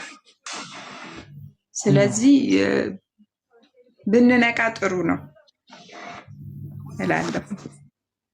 ወንድሙ ደግሞ ጨምሩበት። እኛ አንዳንድ ጊዜ እጅ ለመታጠብ አቤል አለው ይላል ወንድሙ። ሌላ አካውንት አለ እና ላክልኛ። ፕራይቬት ነው መሰለኝ አይ ቲንክ አካውንት መሰለኝ አለው ይላል። መግባት ፈልገህ ከሆነ ላክ። ከስር ሌላ አለው ይላል። ታብታብ አድርጉ፣ ኮፒ ሊንክ አድርጉ በላቸው። ኮፒ ሊንክ እስቲ 1000 አስገቡት። እስቲ ኮፒ ሊንክ ወግ ይድረሰው። ቤቱ ኮፒ ሊንክ ተደርጎ ያውቅ። ሰሞኑን ቪዲዮ ራሱ እየወረደብኝ ነው። ጆዬ እንኳን ደህና መጣ። አቡይ እንኳን ደህና ቆየኝ። እንዴት ነህ? እኔ እንኳን ደህና መጣ ብራዘር። የምትናገረው ነገር ካለ መናገር ትችላለህ። ሀሳብ እኔ ሀሳብ እዚህ ጋር ላሉ ቅዱሳን እንዲሁም ክርስቲያኖች በሙሉ በጣም ይሄ እኮ አይን ያወጣ የፈጠጠ የገጠጠ ነገር ነው። ሰዎች ገንዘብ ወዳዶ ነው ያውም አገልጋዮች ለነፍሳት ሸክም ኖሯቸው በእግዚአብሔር ቃል ሰዎችን ለማነጽ ብዙ ዋጋ ከፍለው የቤተ ክርስቲያን ጉዳያቸው ሆኖ ከመከራቸው ይልቅ መከራን ለመቀበል ለቤተ ክርስቲያን ራሳቸውን ሰጥተው ያስተማሩንና እውነትን የነገሩን በመጽሐፍ ቅዱስም ሆነ በታሪክ ውስጥ አባቶች እያሉ ክርስትናን በዚህ ልክ ደረጃ በዘመናት መካከል ሆኖ ማያቅ ለንጥቂያ ብቻ ገንዘብ ፍለጋ በተለያየ ቦታ ሄደው ገንዘብ ሜክ ሲያደርጉ እነሱን ደግፎ ይሄ ነገር ልክ አይደለም እንደ መጽሐፍ ቅዱስ የሚሉትን የሚቃወሙ ሰዎች ምንድነው ያነበባችሁት ነው ከመጽሐፍ ቅዱስ ተፋታችኋል የሚል ጥያቄም አለብኝ። እንዴ መጽሐፍ ቅዱሳችን ምንድነው የሚያወራው? እንዴ የእግዚአብሔርን ስጦታ ጸሎትን ገንዘብ ማግኛ አድርጎ ያገለግል አገልጋይ አለ እንዴ መጽሐፍ ቅዱስ ውስጥ አንብባችኋል? በአገልግሎቱ መታገዝ አለበት ከተባለ አንድ ሰው ለአገልግሎት ከሆነ በጉዞም ለመርዳት ከሆነ አግዙኝ እርዱኝ ሊል ይችላል እንጂ አፕልና ጨርቃጨርቅ ሶፍት ምን ውሃ ምን እያለ እዛ ላይ ጸልያለሁ እግዚአብሔር መንፈስ አለበት ብሎ የሸጠና የነገደ ነጋዴ መጽሐፍ ቅዱስ ላይ አንብባችኋል? ታሪክ ውስጥ አለ? ገንዘቤን እከፍላለሁ ስለናንተ ይል የነበረው የጳውሎስን መልእክት ያነበባችሁ ክርስቲያኖች መጽሐፍ ቅዱስ ብቻ የሚለውን እምነታችሁን የጥላችሁት ነው እንዴ? እጅግ በጣም ይሄ እኮ ለምድሪቱ ራሱ እኮ እርግማን እኮ ነው። ለምንድን ነው ወደ ገጠር ሄደው እነዚህ ሰዎች የማያገለግሉት? ወንጌል ወልዳር ልደረሰበት ብዙ መከራ ወዳለበት ቤተክርስቲያን መታነጽ የሚፈልጉ አገልጋዮች መብላት መጠጣት አቅቷቸው በመከራን እያለፉ ባሉበት አካባቢ ሄደው ለምንድን ነው ቤተክርስቲያን የማያገለግሉት? እውነት ሸክም ቢኖራቸው በህገ ወጥ መንገድ ሳውዝ አፍሪካ ለምንድን ነው የሚመላለሱት? ህጋዊ አይደሉም፣ ህገ ወጥ ነው። እንግዲህ አንድ አገልጋይ በህገ ወጥ መንገድ የሚሄደው እዛ ሄዶ የእግዚአብሔርን ቃል ሳያስተምር የእግዚአብሔርን ቃል ሳይሰብክ ገንዘቡን ሜክ ለማድረግ እዚህ ሆኖ ደምሮ አውጥቶ ሄዶ የጀመረውን ፕሮጀክት ለመጨረስ እነዚህ ምስኪን በባህር ካውሬ ተርፈው ያልፍልኛል ቤተሰቦቼ ያልፍላቸዋል ብለው ለመስራት የሄዱትን ደሆችን ስደተኛን ማስጨነቅና የመርካቶን አራዳ የሚባል ሌባ እንኳን የማይሰራው እንዲህ አይነት ነገር እያያችሁ የምትደግፉ ፓስተሮች፣ አገልጋዮች በተለይ ቴዎሎጂ ተምረናል መጽሐፍ ቅዱስ እናውቃለን የምትሉ ጸጥ ማለታችሁ ለመቼ ነው? የእናንተ አገልግሎት የእናንተ ሹመት? እኔ ጥያቄ አለብኝ። የእግዚአብሔርን ቤተክርስቲያን የማትጠብቁ ጭራሽ በቤተክርስቲያኖቻችሁ የምታስተናግዷቸው የተማራችሁት መጽሐፍ ቅዱስ ላይ አግኝታችሁት ነው? ያነበባችሁት መጽሐፍ ላይ አግኝታችሁ ነው? እንደዚህ አይነት ሌብነት በነ ጳውሎስ መካከል የነበሩ እንኳን ገንዘብን የሚመኙ ነጣቂ ተኩላ ሐሰተኛ ሐዋርያቶች እንዲህ አይነት አይን ያወጣ የፈጠጠ ያገጠጠ አሰራር አልነበራቸውም። ይሄ እኮ በጣም እኮ በዛ እንዴ! እውነት የያዙትን አሸማቃችሁ ሐሰትን ወደ ላይ ከፍ አድርጋችሁ ከሞዳምዷችሁ ይበለው እባክህ የምትሉ ለማን ነው የተሾማችሁት እንዴ? የእረኞች አለቃ ሲገለጥ በፊቱ በፍርድ ወንበር ፊት ስትቆሙ ብዙ ዓመት መከራ ተቀብላችኋልና በጎቼን ጠብቃችኋልና ብሎ የሚሸልማችሁ ይመስላችኋል? ወይስ በጎቼን ጠብቆ ያልኳችሁን አስበልታችኋል በሐሰት ትንቢት በሐሰት ንግግር ብሎ የሚፈርድባችሁ ይመስላችኋል? ፍርድ ከእግዚአብሔር ቤት ይጀምራል። እኔ ዛሬ የምጠይቀው ለፓስተሮች ነው፣ ቸርች ለሚመሩት ነው። ለምንድን ነው ጸጥ የምትሉት? ይሄ እኮ ነው የሚያስብለው እንዴ! ይሄ እኮ ህዝብን ካለማስተማር የመጣ መጽሐፍ ቅዱስን ካለማስተማር የመጣና ጸጥ ከማለት ብንነግረው የማይሰማም ህዝቡ በማለት አይደለም። በእጅጉኑ አሳፋሪ ተግባር እየተሰራ ያለ። ለምንድን ነው ወደ ውጭ ሀገር የሚሮጡት? ትንሽ ኮሽታ ሲመጣ አሜሪካ ሄዶ ተሸሽገው እንዲህ አይነት ወንጌል ሰባኪ ያለ እንዴ? በመጽሐፍ ቅዱስ ላይ ክፉ ተናግረው ኮሽታ ሲመጣባቸው ለነፍሳቸው የሚሳሱ አገልጋዮች የእግዚአብሔር አገልጋይ የቤተክርስቲያን አገልጋይ ሊሆኑ አይችሉም። መጽሐፍ ቅዱስ ላይ ስለ በጎች ነፍሱን የሚሰጥ እረኛ ነው ያለው። እንዲህ አይነት ሰባኪዎች ነበሩ የነበሩት። ያውም እውነትን ተናግረው ለመሞት ስለ እናንተ ነፍሴን እከፍላለሁ ያለው እኔ ጳውሎስ መልእክት ያነበበ ጴንጤ በእንደዚህ አይነቱ ሰዎች መጠለፍ ይችላል ብዬ አላምንም። ከመጽሐፍ ቅዱስ የተፋታን ቁርአንም ያላነበብን እንኳን መጽሐፍ ቅዱስ ፈጽሞ ምንም ውስጥ የሌለን በስሜት የምንጋልብ ለጥፋት የተዘጋጀን የመጨረሻ ዘመን ሰዎች መሆናችንን ያሳያል። ስለዚህ ተመለሱ፣ የምትሰሙ ተመለሱ፣ የምትነቁ ንቁ። የአብያተ ክርስቲያናት አገልጋይ ነን የምትሉ ተጋደሉ። ነፍሳችሁን እስኪወጣ ነፍሳችን እስክታልፍ ድረስ ካልተጋደልነት ዚዝ እንጠየቃለን። መብላት መጠጣት ካስፈለገ ጴንጤ መሆንም ክርስቲያን መሆን አያስፈልግም። የሚበላበት መንገድ ብዙ አለ እና እጅግ በጣም አሳፋሪ ነው። እንደ ወንጌል ጠላት እንደ እንትን ጠላት መመልከት የለብንም። ተው አትበሉ ሲባል ተው አትበሉ እኮ ገንዘብ አይደለም፣ ባይዘው ከገንዘብ ያለፈ ነው። ኢቨን የሳውዝ አፍሪካ አገልጋዮች እነ ቡሽሪን እና ምናምን እነዚህ እኮ ቴዎሎጂካል ነገር እንኳን የሳቱ ክፉ መንፈስ የተጸናወታቸው እንደሆነ አታውቁም? በክፉ መንፈስ ተሞልታችሁ ልሳን ስለተናገራችሁ የእግዚአብሔር መንፈስ እንዳለባችሁ አታስቡ እንዴ? በእጅጉን ቤተክርስቲያንን እያፈረሱ ያሉ እነዚህ ክፉ ተኩላዎች ናቸው። እግዚአብሔርም ይህን ማስታወቂያ ላሳያቸውና ጆይ ይህን ማስታወቂያ እናሳያቸውና እንቀጥላለን። ይህን ማስታወቂያ ስሙት። አሁን የሁሉ አዳራሽ አንደኛ ዮናታን አክሊሉ ተጋብዞ አይደለም የሄደው። አሁን ለምሳሌ የትም ሀገር አሜሪካ ያሉ አብያተ ክርስቲያናቶች ኑል ናልን አገልግለን በአንተ ውስጥ ያለውን ጸጋ መጠቀም እንፈልጋለን ብለው አንድ አገልጋይን ኢንቫይት ካደረጉት ራሳቸው ኢንቪቴሽን ይልኩለታል። ከዚያ የአሜሪካ ኤምባሲ ጉዳዩን ያይና ለዚህ ሰው ቪዛ ይሰጠዋል። ቀድሞም የ2 ዓመት ምናምን የታደሰ ቪዛ ምናምን ከሆነ ያለው ተነስቶ ይሄዱ ያገለግላቸዋል። ስለዚህ ሲሄድ ይታወቃል፣ የት እንደሚሄድ ይታወቃል፣ ማን እንደጋበዘ ይታወቃል። ስለዚህ የጋበዙት አገልጋዮች ናቸው ቴኬር የሚያደርጉት፣ የትራንስፖርቱን የአገልግሎቱን የሚሰጡት እነሱ ናቸው። አሁን ላይ ግን አውሮፓን ወይም አሜሪካ ቱር ሲያደርጉ የትኛውም ቸርች አይደለም የሚጋበዙት። እኔ ጋር አንድ ሰው ከዚህ በፊት ዮናታን አሜሪካ በሚያደርገው ቱር ላይ ደውሎ ጠየቀኝ። አቤል ምን ትላለህ? ለዮናታን አክሊሉ አዳራሽ ተከራይለት እያሉኝ ነው እና ምን ትላለህ አንተ? እውነትን ስለምትናገር ከአንተ መስማት ፈልጌ ነው ብሎ ደወለ። በምንም ዓላማ ይደውል አንድ መልስን የመለስኩለት፣ አንተ ስንት ዓመት አሜሪካ ኖረሃል? 10 ምናምን ዓመት። አንተ 10 ምናምን ዓመት አሜሪካ ኖረክ የሌለህን ገንዘብ እሱ 2 ዓመት አገለገልኩ ብሎ በሰራው ሸዋሸዋ ካንተ የሚበልጥ ንብረት ላለው ካንተ ለሚበልጥ ሀብታም ገንዘብህን መስጠት ከፈለክ መብትክ ነው፣ አዋጣ አልኩት። በቃ አዋጣ። አንተ 16 ዓመት ለፍተህ ያላስከውን ገንዘብ እሱ በ2 ዓመት ኢየሱስ ምናምን ብሎ አምታቱ በአፍካራቴ ህዝቡን አደንዝዞ ካንተ የበለጠ ገንዘብ ላለው ሀብታም አዳራሽ መከራየት ከፈለክ ይከራይለት አይከራይለት አላቅም። ከዛ በኋላ ምንድነው የሚያደርጉት? ሳይጋበዙ ይሄዳሉ።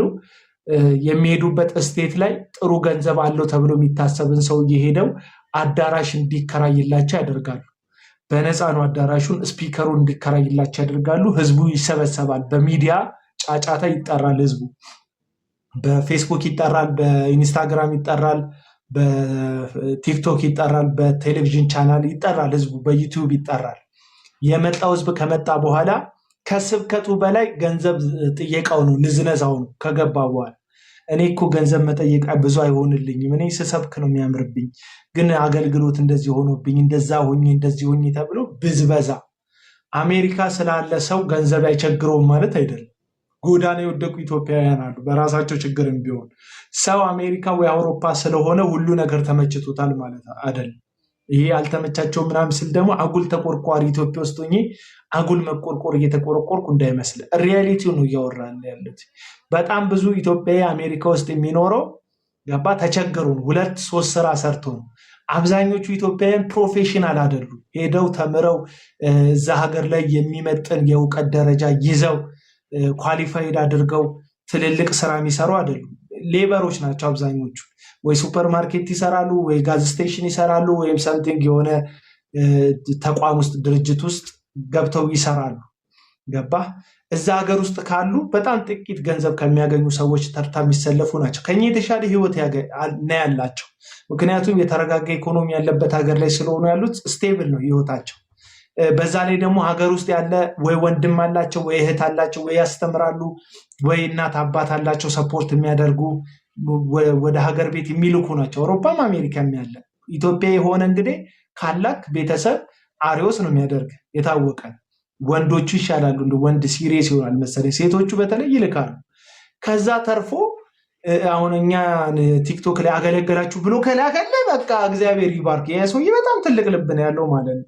ይሄ ሰውዬ መበዝበዝ ማለት በጣም በጣም ሼም ነው። በወንጌል ሰበብ ሳይጠራ ሄደ አልጠራህም እኮ ናልኝ ብሎ ቢሆን ቴኬር ያደርጋል የራሱ ኃላፊነትም ጠርቶሃል።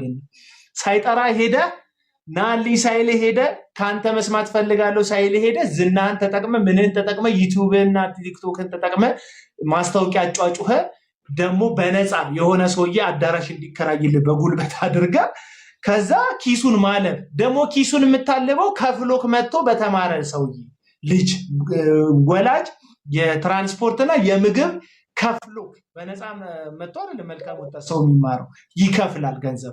ገንዘብ መክፈል ብቻ አይደለም። አንዳንድ ሰዎች እንዴ 2000 ብር መክፈል 1000 ብር መክፈል 2500 ብር መክፈል 4 ቀን ምግብ በልተ መኝታ ኖሮ ምናምን እንትን ይኖራል እንደዚህ ምናምን አይደለም። ለምሳሌ መልካም ወጣት ሲጀምር አካባቢ ላይ ለ10 ሰው ስፖንሰር የምትሆኑ ይላል። ላይቭ ላይ ይገባል፣ ቲክቶክ ላይ ይገባል። ስለዚህ የሆኑ ሰዎች ሳይሄዱ ለ10 ሰው እንትን ስፖንሰር ይሆናል። የነዛ ሰዎች ገንዘብ ነው እንጂ የሰውየው ገንዘብ አይደለም። ሰዎቹን የሚያኖራቸው የሚያበላቸው የሚያጠጣቸው ከህዝብ የተሰበሰበ ገንዘብ። ከዛ እነዛ ልጆች ድንጋይ ላይ ቁጭ ሲሉ ምግብ ሲበሉ አንስተህ ድንጋይ ላይ ሲቀመጡ ጠብቀህ ፎቶ አንስተህ በነዛ ልጆች ገንዘብ መለመን ሼም ነው። አሁን እንግዲህ አስበው የገዛ ልጅን ራሱ አድርጌ በዚች ልጅ ስም ብላችሁ አይደብርም? በጣም ደባሪ ነው። አሜሪካ ሄዶ ያደረገው ዮናታን እንደዚህ ነው። ለማንኛውም አዲሱን ኢንፎርሜሽን ልንገራችሁና ወንድሙ ነው አይ ቲንክ ቀድሞ የገባው ከመስፍኔ በፊት ወንድሙ ይናገርና መስፍኔ ይቀጥላል። እሺ ማስታወቂያውን ስሙት። ይሄን ማስታወቂያ ዮናታን የሚናገረው ይሄ ነገር ይጠፋል። ይሄን ማስታወቂያ ስሙት። ሪከርድ አድርጌ ነው ከማርሲል ቲቪ ላይ እንደምታዩት ሪከርድ አድርጌ ነው ስክሪን ሪከርድ። ማስታወቂያውን ስሙት።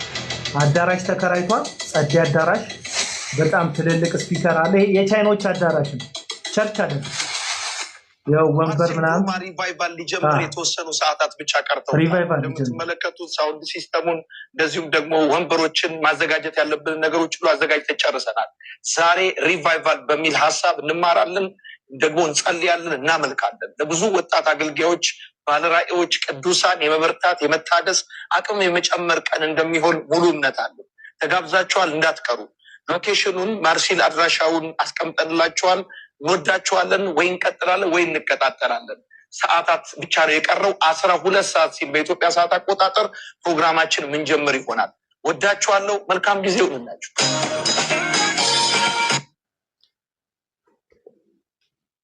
እሺ ችግር የለም መስፍኔ። ስለዚህ ይሄ አዳራሽ አሁን ያያችሁ ትልቅ አዳራሽ ቻይኖቹ ይሄንን ትልቅ አዳራሽ ቻይኖቹ ምን አሉት መሰላችሁ? እኛ የሃይማኖታዊ ፕሮግራም አልመሰለንም። ለምን በቸርች አይደለም ይሄደው የሃይማኖታዊ ፕሮግራም አልመሰለንም ብለው ከለከሉት። አሁን እዛ ሊሰበሰብ የነበረ ምስኪን የሀዲያ ምስኪን፣ የከምባታ ምስኪን፣ የወላይታ ሲዳማ እና በጥቂትም የጠቅላላው የኢትዮጵያ ማህበረሰብ ወደ ደቡብ አፍሪካ የተሰደደ ማርሲል ቴሌቪዥን እያየ ሌላም ቴሌቪዥን እያየ በተስፋ እነዚህ ሰዎችን ከተማርኩ ጌታ ይነካኛል ይለውጠኛል ብሎ ግጥም ብሎ የሄደው ህዝብ አዳራሹን ተከልክለው እና ዮናታን እግር አውጭኝ ሌላ ቸርች ፍለጋ ማለት በቃ እግዚአብሔር ጣልቃ ገባ። የደቡብ አፍሪካ ምስኪን ማህበረሰብ ከሌባ ከነፍሰ ገዳይ ጋር አንገት ለአንገት እየተናነቀ ለፍቶ የሚያደር አንገት ደፍቶ የሚያደር እዛ ባሉ ጨካኝ ሌቦች ዛሬ ተደፋው ነገ ተደፋው እያለ የሚሳቀቅ ህዝብ በዛ ሰቀቀን ውስጥ ገንዘብ ሰብስቦ ያለን ህዝብ ለማለብ እንደዚህ ቀደም እንዳሳየዋችሁ ፎቶ አፕል ለመሸጥ ለዚህ ህዝብ አፕል ይሄ ህዝብ እኮ አይገባው። ኢትዮጵያ እኮ አይገባው። አስበው ኢትዮጵያ እኮ በጣም በስንት ነገር ተበድለናል። የተመጣጠነ ምግብ ሳንበላ ኖረን ገባ የተመጣጠነ ዕውቀት ሳንገበይ አድገን ከዛ በኋላ ያልተመጣጠነ ወንጌል ደግሞ ስንሰማ አስበኮ ያልተመጣጠነ ነገር በዛኮ ከዛ በኋላ መጥቶ እንደዚህ አፕል ሊሸጥ አዳራሽ ውስጥ ከጀርባ ማለት ነው። አፕሉን ይት ይሁን አፕሉን ይት እኔ በአንተ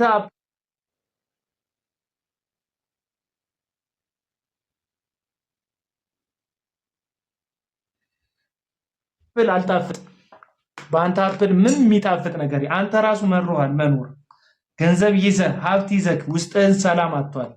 ሰላም አጥቷል። በቃ ለዚህ ማትነካካው ነገር የለም እኮ ማትነካካው ነገር የለም። ፖድካስት ትጀምራለህ። ፖድካስት ላይ ከዚህ በፊት ያፈረስንብህን ነገር ለመገንባት መተቸት እኮ ጥሩ ነው አለ ባለፈው ወጥቶ ፖድካስት ላይ መተቸት እኮ ጥሩ ነው፣ ግን ጥሩ ሲሰራ ማድነቅ። አንተ አርቲስት አይደለም ሐሰተኛ አገልጋይ ነህ። አንድ አርቲስት ሲያጠፋ ሆ ብለን ወርደን ልክ አይደለም ምናምን እንልና ልክ ሲሰራ ደግሞ ይሄ ልክ ነው አርቲስት ነው። አገልጋይ ሰባኪ ግን ጥሩ ሲሰራ ሞግሱ የምትሉ ሰዎች ታሳዝኑኛላችሁ። አሁን መስፍን በሹ የሆነች አንድ ደሳሳ ጎጆ ሰርቶ ቢሰጥ አቡና ጨብጭቦ ቪዲዮ ይሰራል ብለህ ከጠበቅ በጣም ተሸውዳል። ስንት ቤት አፍርሶ ነው አንድ ጎጆ የሚሰራው? እዩ ጩፋ የሆነች ደሳሳ ጎጆ ሲሰራ ቪዲዮ በጣም ማጫጫ ስንት ቤት አፍርሶ ነው ያንን ጎጆ የሰራው? ይሄ ነው ጥያቄ። ገባ? ሐሰተኛ ጥሩ ሲያደርግ ማታደንቀውም። ለምን መሰላችሁ ማታደንቁት? ሁለተኛ ቆሮንቶስ ምዕራፍ 11 ላይ ሐዋርያው ቅዱስ ጳውሎስ ስለ ሐሰተኛ ሐዋርያቶች በተናገረበት ሰይጣን የብርሃንን መልአክ እንዲመስል ራሱን ይቀይራል ካለ በኋላ ቀጥሎ ምን ይላል? አገልጋዮቹም የጽድቅ አገልጋይ እንዲመስሉ ራሳቸውን ይለውጣሉ። የጽድቅ አገልጋይ ይጮታል። እኔ የጽድቅ አገልጋይ ስትተውን በጣም ጎበዝ ምናምን ብዬ አንተን የውሸት ትወና ስፖንሰር አድርጌ ህዝብ ላስበላ የሆነ ምስኪን ሰው አቡና እኮ እውነት ስለሚናገር ከዛ አቡና እኮ አደነቀው ብዬ የሆነ አገልጋይ አድንቄ አደናንቄ ቪዲዮ ሰርቼ ከዛ ላዘርፍ ህዝብ አላደረኩም። እኔ አርቲስት አደንቃለሁ። ቲክቶከር ሳደንቅ ልሰሙ ትችላላችሁ። ኖርማል ስፖርት ላይ ያሉ ሰዎች በጣም ጎበዝ ነው ምናምን ልል ስትሰሙኝ ትችላላችሁ። ነብይ ነኝ፣ ፓስተር ነኝ፣ ሐዋርያ ነኝ የሚል ሰውዬ የወጣው ቲክቶክ ላይ አላደንቅም። ፓስተር ጻድቁን ያየ በእሳት አይጫወትም። ፓስተር ጻድቁ እኮ የምናውቃቸው ሐሰተኛ ሲለባለቡ ለጽድቅ ሲሉ ጠቅላይ ሚኒስተሩ ራሱ ካውንስሉን ለማቋቋም ስብሰባ ሲጠራ አልሰማም ብለው እንደው እርሶ ሰውዬ እድሜዎት ሄዷል እኮ ለምን ለሚመጥን ሰው ለወጣቶች ቦታ አይቀይሩም ብለው እስኪጠይቃቸው ድረስ በጣም ቻሌንጅ ያደረጉ ጠቅላይ ሚኒስተሩ ፊት ራሱ አልሰበርም ያሉ ጀግና የነበሩ ሰውዬ ከዛ በኋላ የወንበር ጉዳይ ሲሆንባቸው ከመስፍን በሹ ጋር ሲደናነቁ ከዛስ ከኤርሚያስ ሁሴን ጋር አንተ ውሰደው ቆይ አንድ እንትን ነበረች ለአንዳት ወገኖች አንድ አለች አንተ ጋር መጣች እንዴ ዋንጫ አለች። እቺን ዋንጫ በነገራችን ላይ የዓመቱ ምርጥ መልካም ወጣት ተብዬ ልሸልምባት ዋንጫ ናት። ከመልካም ወጣት የቀረችልኝ ይችላል። ከኤርሚያስ ሁሴን ጋር አንተ ውሰደው እርሶ ይገቦታል ሲላቸው ኖ አይገባም፣ እርሶ ይገቦታል ሲላቸው ኖ አይገባም፣ አረ እርሶ ይገቦታል ሲላቸው እንደውም መንፈስ ቅዱስ መልሰ ስጠው ብለውኛል። የእርሶ መጮች አይደለም ጋሺ፣ መንፈስ ቅዱስ የእርሶ መጮች አይደለም። መንፈስ ቅዱስ አምላክ ነው። መንፈስ ቅዱስ አልሰማም ማለት ነው። ለፈንድሬዚንግ ይሁን ብሎኛል። ለፈንድሬዚንግ ይሁን መንፈስ ቅዱስ ለፈንድሬዚንግ ይሁን ለኤርሚያስ ሁሴን ማለት ነው። እና እኔ መጋቢ ጻድቁን ያየ በአገልግሎት አገልጋይ በማድነቅ አይጮትም። መቼ እንደሚለወጡ የፕሮቴስታንት አገልጋዮች አይቀየርም። መቼ እንዲህ ብሎ ሲዘምር የነበረ ይሄማ ጌታን የሚወድ ነው በምድረ በዳ ምናምን ሲል የሰማው ሰውዬ ምድረ በዳውን ላጥ ብሎ ለምለም ከሆነ ሐሰተኛ ነብይ ጋር አብሮ ሲያገለግል ታየዋለህ። እኔ በፍጹም ማለት ነው ወደ ክርስቶስ ጠቆማቸዋለሁ። ኢየሱስን ተመልከቱ። እንደ ዕብራውያን ጸሐፊ ኢየሱስ ክርስቶስን ተመልከቱ ላሉ እንደ ዕብራውያን ጸሐፊ የእምነታችሁን ጀማሪ ፈጻሚ ክርስቶስን በመከራ ታግሶ በመስቀል ታግሶ ነውርን ንቆ በአባቱ ቀኝ ተቀምጧል። የጨረሰውን ሯጭ ኢየሱስን ተመልከቱ ላለው እንጂ እኔ ያልጨረሰ ያልሞተ አገልጋይ አላደንቅ። በቃ ይኸው በቃ ኢትዮጵያ እኮ ሲሞት ነው በቀለ ወልደ ኪዳንን ያየ በሳት አይጮት። እኔ በጋሽ በቄ በጣም ድንቅ ቀጠና ሁለት ሙሉ ወንጌልን የመሩ በመጋቢነት ያገለገሉ ሰውዬ ድንገት ሚስታቸው ከፈታቻቸው በኋላ አላገባም ብለው በጽናት ሳያገቡ የኖሩ ሰውዬ ድንገት ጆይ ጭሮን ምናምን ሲቀቡ ማን ነው ደግሞ ማን ነበረ የሞቱት የመካነ ኢየሱስ ቄስ በሊና ሳርካን ያየ በአገልጋይ በማድነቅ እንትን አይልም፣ አይሳሳትም። በቃ እኔ ማደንቅ በቃ ስትጨርስ ነው ማደንቅ። ስትጨርስ ማን ነው እንደዚህ ያለው? የጨረሰ ሰው ነው ያለው መጋቢ ተስፋዬ ጋቢሶ። በጣም የሚገርሙ ዘማሪ መጋቢ ተስፋዬ ጋቢሶ ምን አይነት ሰው ነው የሚያደንቁት ሲባሉ የጨረሰ ሰው ነው ማደንቀው አሉ። በቃ እኔም የጨረሰ ሰው ነው ማደንቀው ወዳጆች። አሁን እየተንተፋተፉ ያሉ የሯጮች አላደንቅም፣ ሲጨርሱ ጠብቄ ያደንቃል። እንደዛ ነው። ወንድሙ እንዴት ነህ? ከየት ነህ? መቀጠል እንችላለን። ወንድሙ አቤላ እንዴት ናችሁ? ጆን ትክክል። ሰላም ናችሁ ወይ? እንዴት ናችሁ? እኔ ከሳውዝ አፍሪካ ከጆንስበርግ ነኝ። አቤላ ከዚህ በፊት አንተን አስቀይሜ ነበር፣ ያልሆነ ኮሜንት እየጻፍኩ ደግሞ ከአንተ ጋራ ተቃራኒ እየሆንኩ በጣም አስቸግሬ ነበር። እንደውም የሆነ ጊዜ ብሎክም አርግተኝ ነበር። ይቅርታ። ቅድም ባነሳከው ሀሳብ ላይ ዮኒ አሁን እኛ አካባቢ ነው ኮንፈረንሱንም እያደረገ ያለው ቻይና ሞል ላይ። አዳራሹ ራሱ የሚከራየው 20 ሺህ ብር ለአንድ ቀን 20 ሺህ ራንድ ማለት ነው። 20 ሺህ ራንድ ስንት ነው? ብር ስትል እኮ የእኛ እንዳይመስላቸው ብዬ ነው። ራንድ ብለው 20 ሺህ ራንድ ስንት ነው ማለት ነው በኢትዮጵያ? ቅድም 13 ሺህ ብር ነው የላችሁ። እስቲ 200 ምናምን ሺህ ማለት 250 ይደርሳል። 250 ሺህ ብር ጥሩ። እሺ እዛ አካባቢ ይደርሳል። እንደዛ ሆኖ ቅድም እኛ እንደውም ከስራ እየተመለሰን ነበር ያ ማስታወቂያ ሲሰራ የነበረው። አሁን እዚህ አካባቢ ላይ እንዳየከው ራሱ ከዚህ በፊትም እሱ የሆነ ፎልት ስለሰራ ደግሞ አብያተ ቤተክርስቲያኖችም ደግሞ አልተቀበሉትም። አሁን እንደውም ከሱ ጋር የነበር እንደውም አሁን እኔም የሚገባው ቸርች እንደውም ኬብሮን ቸርች ነው። ባለፈው ጥሌ ያገለገለው ቸርች ጥሌ የሆነ ጊዜ መጥቶ አገልግሎን ነበር። እዛ ቸርች ነው የምናገለግለው። በዛ ቸርችም የሆነ ጊዜ መጀመሪያ ጊዜ ሲመጣ የነበረው ያን ቸርች ነበር የመጣው። በዛን ሰዓት ላይ የሆነ ፎልት ሰርቶ ነበር። አሁን ደግሞ እዚህ ያለው ሰው ደግሞ ጆሃንስበርግ ላይ ያለው ሰው ደግሞ ነቅቷል፣ አይሰጥም። አሁን በጣም ሰው የነቃ ነው። አይሄድም። ኤከሌ መጣ ቢባል ራሱ አይሄድም። የሆነ ከዛ ወጣ ምናምን ክፍለ ሀገር ሲሄዱ ነው ገንዘብ የሚያገኙት። አሁን ባለፈው የሆነ ጊዜ መጥቶ ነበር ያ ሚንቴ ጥሩ ሰብስቦ ነው የሄደው። እሱ ስም እየጠራ ምናምን ሰዎቹ ደግሞ ለሱ ሲሰጡት ነበር። ግን ዮናታንን አሁን ነቅቶታል። ስለነቁት ደግሞ በዚህ ሰዓትም ደግሞ ስራም ምናምን የለም። አሁን ስራም ተከታትሏል። ደቡብ አፍሪካ ስራ አሁን እንደ ኢትዮጵያ አሁን ጥቅምት የለም። አሁን ኢትዮጵያ ላይ ሰው ምናምን መስቀል ላይ ምናምን አዲሱ ዓመት ላይ ሲጨርስ የሆነ ልጆች ትምህርት ቤት ምናምን ሲገቡ ምናምን ገንዘባቸውን ይጨርሳል። ስለዚህ አሁን እዚህ በጣም ኳይትም ስለሆነ እንደውም አንዳንድ ሰዎች ሲያወሩት እንደውም ይከስራል ነው እያሉ ያሉት። አሁን ብዙ አገልጋዮችም ዘማሪያኖችም አሉ ከነሱ ጋር። ምንድነው የሰራው ፎል? የምታውቀው ነገር ካለ ኢንፎርም አድርገን። ምንድነው የሰራው ፎል? ከዚህ በፊት ዮናታን አክሊሉ ጆሃንስበርግ ሲመጣ ነው በዛ ቸርች ላይ አሁን በገንዘብ ዙሪያ ነው። በቃ ምን ሰራ እኮ በገንዘብ ዙሪያ ምን አደረገ? ግልጽ አድርግልን፣ ለሚሰማን ሰው ግልጽ አድርግ። እኔም ገንዘቡ ከዚህ በፊት አሁን እንደሰበሰበ ነው። አሁን ብዙ ሰብስቦ ምናምን ከዛ በኋላ ከቸርችቷ ጋራ ያለውን ከሽማግሌዎቹም ጋራ ምናምን ሳይስማማ ደግሞ ቤተክርስቲያኒቷ መጀመሪያ ይህንን ነገር የሰማሁት ነገር ውሸት ከሆነ አይ እንደሱ አይደለም እዚህ አይደለም ትለኛለህ። ምንድነው የሰማሁት ኢንፎርሜሽን? እዛ በመጣ ጊዜ የቤተክርስቲያን ሽማግሌዎች ያለኛ ፍቃድ ገንዘብ መሰብሰብ አይቻልም ብለው ቀድሞ አስጠንቅቀውት እንደነበረ ገንዘብ ያለ አግባብ እንዳይሰበስብ፣ እሱ ግን መድረክ ላይ ከቆመ በኋላ ቃል ኪዳኑን አጥፎ ወይም መጀመሪያ ተስማምቶ የጀመረውን አገልግሎት ላይ መሀል ላይ ገንዘብ መሰብሰብ እንደጀመረ እንዳላስቆሙት፣ ግን በዛውም እንዳዘኑበትና አዝነው እንደተለያዩ ሰምቻለሁ። ይሄ ኢንፎርሜሽን ልክ ነው አይደለም? እሺ ንገረኝ። ልክ ነው። በዚህ ምክንያት ከነሱ ጋር ስለተለያየ ነው ያልተቀበሉት ማለት ነው ሲመጣ።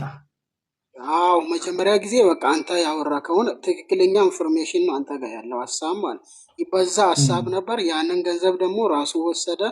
ከዛም ደግሞ ያ የወጣውን ወጪ ደግሞ ቤተክርስቲያኒቷ ናት የቻለችው። አሁን ቀላል አይደለም የሚወጣው ወጪው ራሱ። እዚሁ ራሱ አንድ ሰው ኮንፈረንስ ሲደረግለት ኮንፈረንስ ሲያደርግ ቀላል ገንዘብ አይወጣም፣ ብዙ ገንዘብ ነው የሚወጣው። ካሜራ ማኖች አሉ፣ ኪቦርዲስቶች፣ ብዙ ነገር ነው የሚወጣው። አሁን ቢያንስ እስከ 200 ሺህ ምናምን ራንድ ይወጣል። አሁን እስከዛ ወይ 150 ምናምን በኢትዮጵያ ሲቀየር ደግሞ ያ ደግሞ ብዙ ገንዘብ ነው። ስለዚህ አሁንም እንደ ቅድም ያልከው ፈውሉ ያ ነው። አሁን ግን አዳራሹን ሲከራይ አሁን ለ3 ቀን 20 ሺህ 60 ሺህ ማለት ነው። 60 ሺህ ላይ ደግሞ ካሜራማኖች አሉ፣ ዘማሪዎች ደግሞ ከሱ ጋራም ደግሞ 3 ናቸው ያሉት። ሙሉ ባንድ አለ። ሳሚ የሚባለውም አለ። ይሄ ደግሞ ይሄ ነብይ ማን እንደሆነ ነብይ ዘማሪው የለም ሀብታሙ ይባል ሀብታሙ እሱም ዘማሪ አለ። ይሄ ደግሞ አንድ የሀዲያም ልጅ አለ፣ አንዲት ልጅም ሴት ልጅም አለች። አሁን ለነዛ ሰዎችም ይሄ ደግሞ ብዙ ደግሞ አጃቢዎችም ስላሉ ብዙ ወጪ ነው የሚወጣው። በዛ ላይ ደግሞ አሁን የኛ ሰው ደግሞ እዚሁም ያለ በተለይ ጆሃንስበርግ ላይ ያለው ሰው ማንም ቢመጣ ራሱ የሆነ ቦታ አይሰጥም። ቅድምም እኛ ከጓደኛዬ ጋር ስናወራ ነበር። እነዚህ ሰዎች ሄዶ አገር ቤት ላይ የሆነ ቦታ ላይ ሄዶ ቢያገለግሉ የሚለውን ሀሳብ እኛ እዚህ ለነፍሳችን እንቸገራለን፣ ይሄ ለሰላማችን እንቸገራለን። እነዚህ ሰዎች ደግሞ ባላነሳቸው ነገር ላይ ደግሞ ገንዘብ ሰብስቦ ለመሄድ ምናምን ሰው ቅድም እንዳልከው ራሱ ለፍቶ ነው የሚያገኘው እዚህ ሀገር ማለት ነው። ሌባ ከሆኑ ገደለኝ እያለ ለፍቶ የሚያገኘውን ገንዘብ ደግሞ እነሱ ደግሞ የሚወስዱበት ደግሞ መንገድ አላቸው። በምን እንደሚወስዱ ደግሞ ሰው ደግሞ እንዴት እንደሚሰጣቸው አንሰጥም እያለ ደግሞ ሰው ይሰጣል። እንዴት እንደሆነ በቃ እንዴት እንደሚወስዱ ደግሞ ይሄንን ማታቁት ነገር ማለት ነው። ማታቁት እነዚህ ሰዎች በእግዚአብሔር መንፈስ ሳይሆን አብዛኞቹን የሚሰሩት በአጋንንት መንፈስ ነው። ይኸውልህ መናፍስት ይወራረሳሉ። አንዳንዶቹ ከደቡብ ሱዳን ሄደው ነው የሚያሰሩት ይህንን የድግምት መንፈስ ሰውን የሚያደነዝዝ አዚም ላይ የሚጥል። አሁን ህዝቡ የሚከራከረው ለእነዚህ ሰዎች ተደርቦ የሚሳደቡት አዚም ያለበት ህዝብ ነው። ከዛ አንዳንዶቹ ደግሞ ናይጄሪያ ይሄዳሉ። እዚሁ እናንተ ያላችሁበትም ደቡብ አፍሪካ እንደዚህ አይነት የመናፍስት ስራ አለ እና ይሄንን ስራ ካሰሩ በኋላ ድግምት ካስደገሙ በኋላ ህዝቡ እንደዚህ ከራሱ ጋር ጥርሱን ነክሶ እንደዚህ ብሰጥ ምናምን ብሎ የሄደ ሰውዬ እነሱ መጠየቅ ሲጀምሩ ቦርሳውን መቼ እንደከፈተ አያውቅም፣ ምን ያህል ገንዘብ እንዳወጣ አያውቅም። ከሰጣቸው በኋላ ነው ቤቱ ሲሄድ መስጠት አልነበረብኝም ወደሚል ጸጸት የሚመጣው ማለት ነው። እና ይሄ አጋንንታዊ ስራ ነው። አንዳንዶቻችሁ ተቀቡ አጋንንት ያስወጡ የለ እንደ ምናምን የምትሉ የመናፍስት ለመናፍስት የሆነ ጌም ነው እየተጫወቱባቸው ያሉት። አንዳንዶቹ ይሄ የአእምሮ ጌም የሚጫወቱባቸው አሉ። ሌሎቹ ደግሞ በመናፍስት ኃይል ነው እየሰሩ ያሉት። ይህንን ለማወቅ ብዙ ናይጄሪያ ውስጥ ነብይነን ሐዋርያንን ብለው ቴሌቪዥን ቻናል ከፍተው ህዝብን ሲያጭበረብሩ የነበሩ ሰዎች ንስሐ ገብተው አጋንንት ወጥቶላቸው ምናምን አጋንንት ውስጣቸው ስለነበር ወጥቶላቸው የመሰከሩት ምስክርነት አለ። ሂዱና እዩ ምስክርነቶቻቸው እንዴት ከመናፍስቱ ጋር ግንኙነት እንደሚያደርጉ፣ አገልጋይ ለመሆን ምን አይነት ሳክሪፋይስ እንደሚከፍሉ፣ ከዛ እነሱ እጃቸውን ሲያውለበልቡ ህዝቡ እንዴት መንገድ ላይ እንደሚወድቅ መንፈስ ቅዱስ ብለው እንዲህ ሲሉ የሚጥሉት ልክ እነ እዩ ጩፋ ላይ እንደምታዩት ሪያክሽን በእግራቸው በእጃቸውን አንሰው እንዲህ ሲሉ ሰው ከነሱ እንቅስቃሴ ጋር የሚወድቅበትን መናፍስታዊ አሰራር ሂዱና አጥኑ፣ ተመልከቱ። ማለት በጣም እጅግ ጥልቅ የሆነ መናፍስታዊ ስራ ለእኔ ወንጌላዊ አማኞች በተለይ ፔንቴኮስታልን የምትከተሉ መንፈስ ቅዱስ በዘመናት መካከል ይሰራል የሚል እምነት አለኝ። እግዚአብሔር እጅ ከመስራት አላጠረችም፣ ጆሮም ከመስማት አልደነቆረችም ስለሚል እግዚአብሔር ቃል እግዚአብሔር ይሰራል፣ እግዚአብሔር ይሰማል፣ እግዚአብሔር ያደርጋል የሚል እምነት አለኝ። ግን በማንም ሱፍ ለባሽ ላይ ታምኖ የሚሰራ የሱፍ ለባሽ ጥገኛ የሆነ እግዚአብሔር የለንም። ተንበርክከን 2ም 3ም በስሙ በምንጸልይበት በዛ ቦታ ይገኛል። ምክንያቱም በስሜ በምጸልዩበት በዛ ቦታ እኔ ይገኛለሁ ስላለ 2 3 ሆናችሁ ተንበርክካችሁ አባ አባ የምትሉበትን መንፈስ የተቀበላችሁ ሕያው የሆነ መንፈስ ውስጣችሁ ያላችሁ ሰዎች ተንበርክካችሁ አባ ብትሉት የትኛውም አገልጋይ ያስፈልጋችሁ። አገልጋይ ያስፈልግም ስለ አገልጋይ ያስፈልግም እያልኩ አይደለም። እግዚአብሔር እናንተን ለመስማት ግን የሆነ ሱፍ ለባሽ ሰውዬ ተውሶ አይሰራም። እግዚአብሔር እናንተ ጋር ለመምጣት የሆነ ሰውዬ አያስፈልገውም። እግዚአብሔር እናንተ መጽሐፍ ቅዱስ የክብር አምላክ እግዚአብሔር በእናንተ ውስጥ ነው ስለሚል በእናንተ ውስጥ የሆነ እግዚአብሔር በእናንተ ውስጥ ሆኖ ጸሎታችሁን ይሰማል። እግዚአብሔር በዙፋኑ ሆኖ ጸሎታችሁን ይሰማልና ተንበርክካችሁ ይህን የጽድቅ አምላክ ይህን የእውነት አምላክ ብትጠይቁ ነው።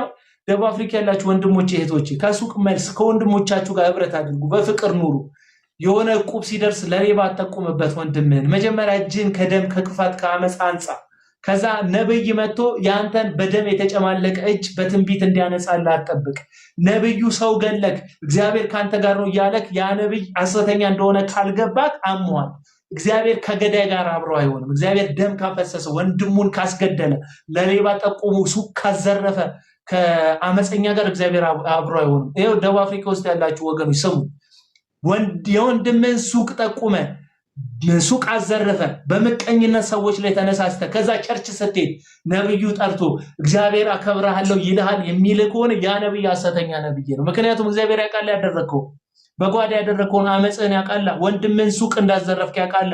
ሰው እንዳዘረፍክ ያውቃል። እግዚአብሔር አመፅ እንዳደረክ ያውቃል። እግዚአብሔር ከየትኛውም አመፅ ጋር አብሮ አይሰለፍም።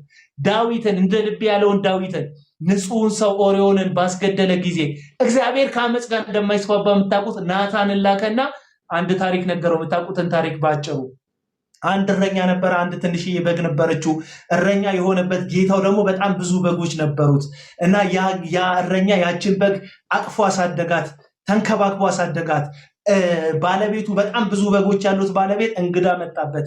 ያ እረኛ አቅፎ ያሳደጋትን የእረኛውን በግ ምን አደረገው? አረደና ለእንግዶቹ አቀረበ። ሲል ዳዊት ተቆጣና ይሄ ከእረኛው ላይ ትንሿን ብቸኛ በጉን ወስዶ ያረደ ሰው 7 እጥፍ መክፈል አለበት፣ መቀጣት አለበት ሲል ያ ሰው አንተ ነህ። ብዙ እያለ ብዙ ሚስቶች እያሉ የኦሪዮንን ሚስት ለመውሰድ ኦሪዮንን ገለሃል፣ ደም አለበት እጅ ላይ ያለው እግዚአብሔር። አያችሁ እግዚአብሔር እጁ ላይ ደም ካለበት ለዳዊት እንኳን አይመለስም። የጽድቅ አምላክ ነው እግዚአብሔር። ልጅ ሞተበት፣ ዳዊት ልጆች ሞቱበት፣ እርስ በርሳቸው ልጆቹ ተጫረሱ። ምክንያቱም እግዚአብሔር ደም ያለበትን ሰው ምንም ዳዊት ቢሆን ምንም ከሱ ዘር መሲህ ክርስቶስን እንደሚያመጣ በትንቢት ቃል ቢገባለትም እግዚአብሔር ግን የጽድቅ አምላክ ነው። ለዳዊት አይመለስም። እኔ እውነቱን ነው የምነግርህ። እግዚአብሔር ለዳዊት አይመለስም። ለዳዊት ያልተመለሰ እግዚአብሔር ለአንተ አይመለስም። የዳዊት ልጅ ሞተበት። ዳዊት ሚስቱ አረገዘች፣ ልጁ ሞተበት። ልጆቹ እርስ በርስ ተገዳደሉበት። ዳዊት ተነሳና ልጁን ገደለበት። ይሄንን ታሪክ መጽሐፍ ቅዱስ የሚነግርህ እግዚአብሔር በየትኛውም አመፅ ውስጥ አመፀኛውን ሰው እንደ ጻድቅ ዳኝነቱ ሳይቀጣ የማይመለስ አምላክ እንደሆነ እንድታውቅ። የትኛውም አመፅቅ ውስጥ እግዚአብሔር አብሮክ አይቆምም። የሰውን በደል የምትቆጥር አንተ ማን ነህ? እኔ በደል አልቆጥርም። ካውንት ያደረገ እንደዚህ ያደረግ ስትል ነው በደል መቁጠር። እኔ አገልጋይ አመፀኛ አገልጋይን መግለጥ አንዱ የአገልግሎት መስክ ነው። ሰዎቹ እንድትጠሏቸው አይደለም፣ ከሰዎቹ መርዝነት፣ ከሰዎቹ አስመሳይነት፣ ይሄ ምስኪን ከሚጫወተው ቴሌቪዥኖቻቸውና ቻናላቸው ላይ ከፈገግታቸው ከሚያሳዩአችሁ ፈገግታ ጀርባ ያለውን አመፅ እየነገርኳችሁ ነው። ከዛ ጀርባ ያለውን አመፅ ካወቅ ትጠነቀቃል። ብራዘር ማስክ ያደረገ እኮ ሰው የሚያስፈራክ ከማስኩ ጀርባ ያለው ወዳጅ ይሁን ጠላት እንዲሆን ስለማታውቅ ነው። ሐሰተኛ አገልጋዮች ማስክ አላቸው፣ የጽድቅ ማስክ አላቸው። ከጽድቁ ጀርባ ግን አመፅ አለ። የጽድቅ ካደረጉት ጽድቅ ከሚመስል ማስካቸው ጀርባ አመፅ አለ። ሐሰተኛ አገልጋዮች አስመሳይ ነው ገጽታቸው። የሚወዱክ ይመስል ሰው አይወዱ። ሰው ቢወድ እዩ ጩፋ ሰው ፈርቶ ጋርድ አይቀጥርም። ጋርድ የሚቀጥረው ሰው ስለማይወድ ነው፣ ሰው ስለሚፈራ ነው። ምክንያቱም የምስኪኖችን ነገር ስለሚነካ፣ በትንቢት ሰዎችን ስለሚዋሽ። አለቅ በሐሰት ትንቢት ሰዎችን ዋሽተህ ስታበቃ በነፃነት መሄድ አትችልም። እሺ ወንድሙ ቻው ተባረክ። ቴንኪው። እና ወንድሙ ደቡብ አፍሪካ ነው ያለው። ቅድም ያሳያችሁ ትልቅ የሆነ አዳራሽ ኮንፈረንስ ሊያደርግበት በቀን ስንት ብር ነው ያለው? 20 ሺህ ብር የተከራየውን አዳራሽ 20 ሺህ ራንድ የተከራየውን አዳራሽ ቻይኖቹ መጥተው መንፈሳዊ አገልግሎት እንደምሰጥ አላወቅንም ብለው አስለቅቀውት አዳራሹ ተዘግቷል። ሰምታል ወንድሙ? ይሄን ወጣ እንኳን ወጣ ተባረክ። እና አዳራሹንም አጥቷል ማለት ነው። ስለዚህ ደቡብ አፍሪካ ያላችሁ ሰዎች የሚሰማ ጆሮ ያለ ይስማ። ይሄንን ጥሪ ያቀርብላችኋለሁ። የሚሰማ ጆሮ ያለ ይስማ። ዮናታን አክሊሉ በሪቫይቫል ሰበብ ሪቫይቫል በነገራችን ላይ በዮናታን ፖም አይመጣም። ቀድም ጽፌላችኋለሁ፣ እዛ ቲክቶክም ፌስቡክም ላይ ጽፌላችኋለሁ። ሪቫይቫል ንስሐ በመግባት መንፈስ ቅዱስን በትክክል በማድመጥ በጸሎትና ወደ ቃሉ በመመለስ እንጂ የሚመጣ ሪል ንስሐ የሚመጣው እንደዛ ነው። እውነተኛው ንስሐ ደግሞ እንትን ይላል። ወንድሙ ጥያቄ ነው እኮ ያቀረብኩልህ። የተከራየውን አዳራሽ ቻይኖቹ መጥተው መንፈሳዊ አገልግሎት እንደምሰጥ አላወቅንም ብለው ህዝቡ ተሰብስቦ በነበረበት ተበተነ። ህዝቡ አዳራሹን ተዘጋበት። ማስታወቂያ የሰራበት አዳራሽን ዘግተውበታል። የዮናታን አገልግሎት ማለትና ኪሳራ ነው። ወደ ትንሽዬ ቸርች ስሙን አልጠራላችሁም፣ አንዳንድ ሰዎች እየተነገራችሁም ስለማይገባችሁ በአቡነ አፍ ማስታወቂያ ተሰራ ብላችሁ እዛች ጠባቧ ቸርች ሮጣችሁ ስለምትሄዱ የቸርቹን ስም አልጠራም። ግን በጣም ትንሽዬ ሰዎች የምትይዝ ቸርች ፕሮግራሙን ለማድረግ ተገዷል። አዳራሹን ተከልክሎ ማለት ነው። ኪሳራ እና ዮናታን የወጣለት ደቡብ አፍሪካ ሄዶ 28 ሚሊዮን ብር የሸቀለ የወጣለት በጣም ብዙ ሰዎች ያልባነናችሁበት በክርስቶስ ስም የሚነግድ የክርስቶስ መስቀል ለንግድ የሚያውል ሐሰተኛ አገልጋይ ነው። ገንዘብ አምላኩ አለቅ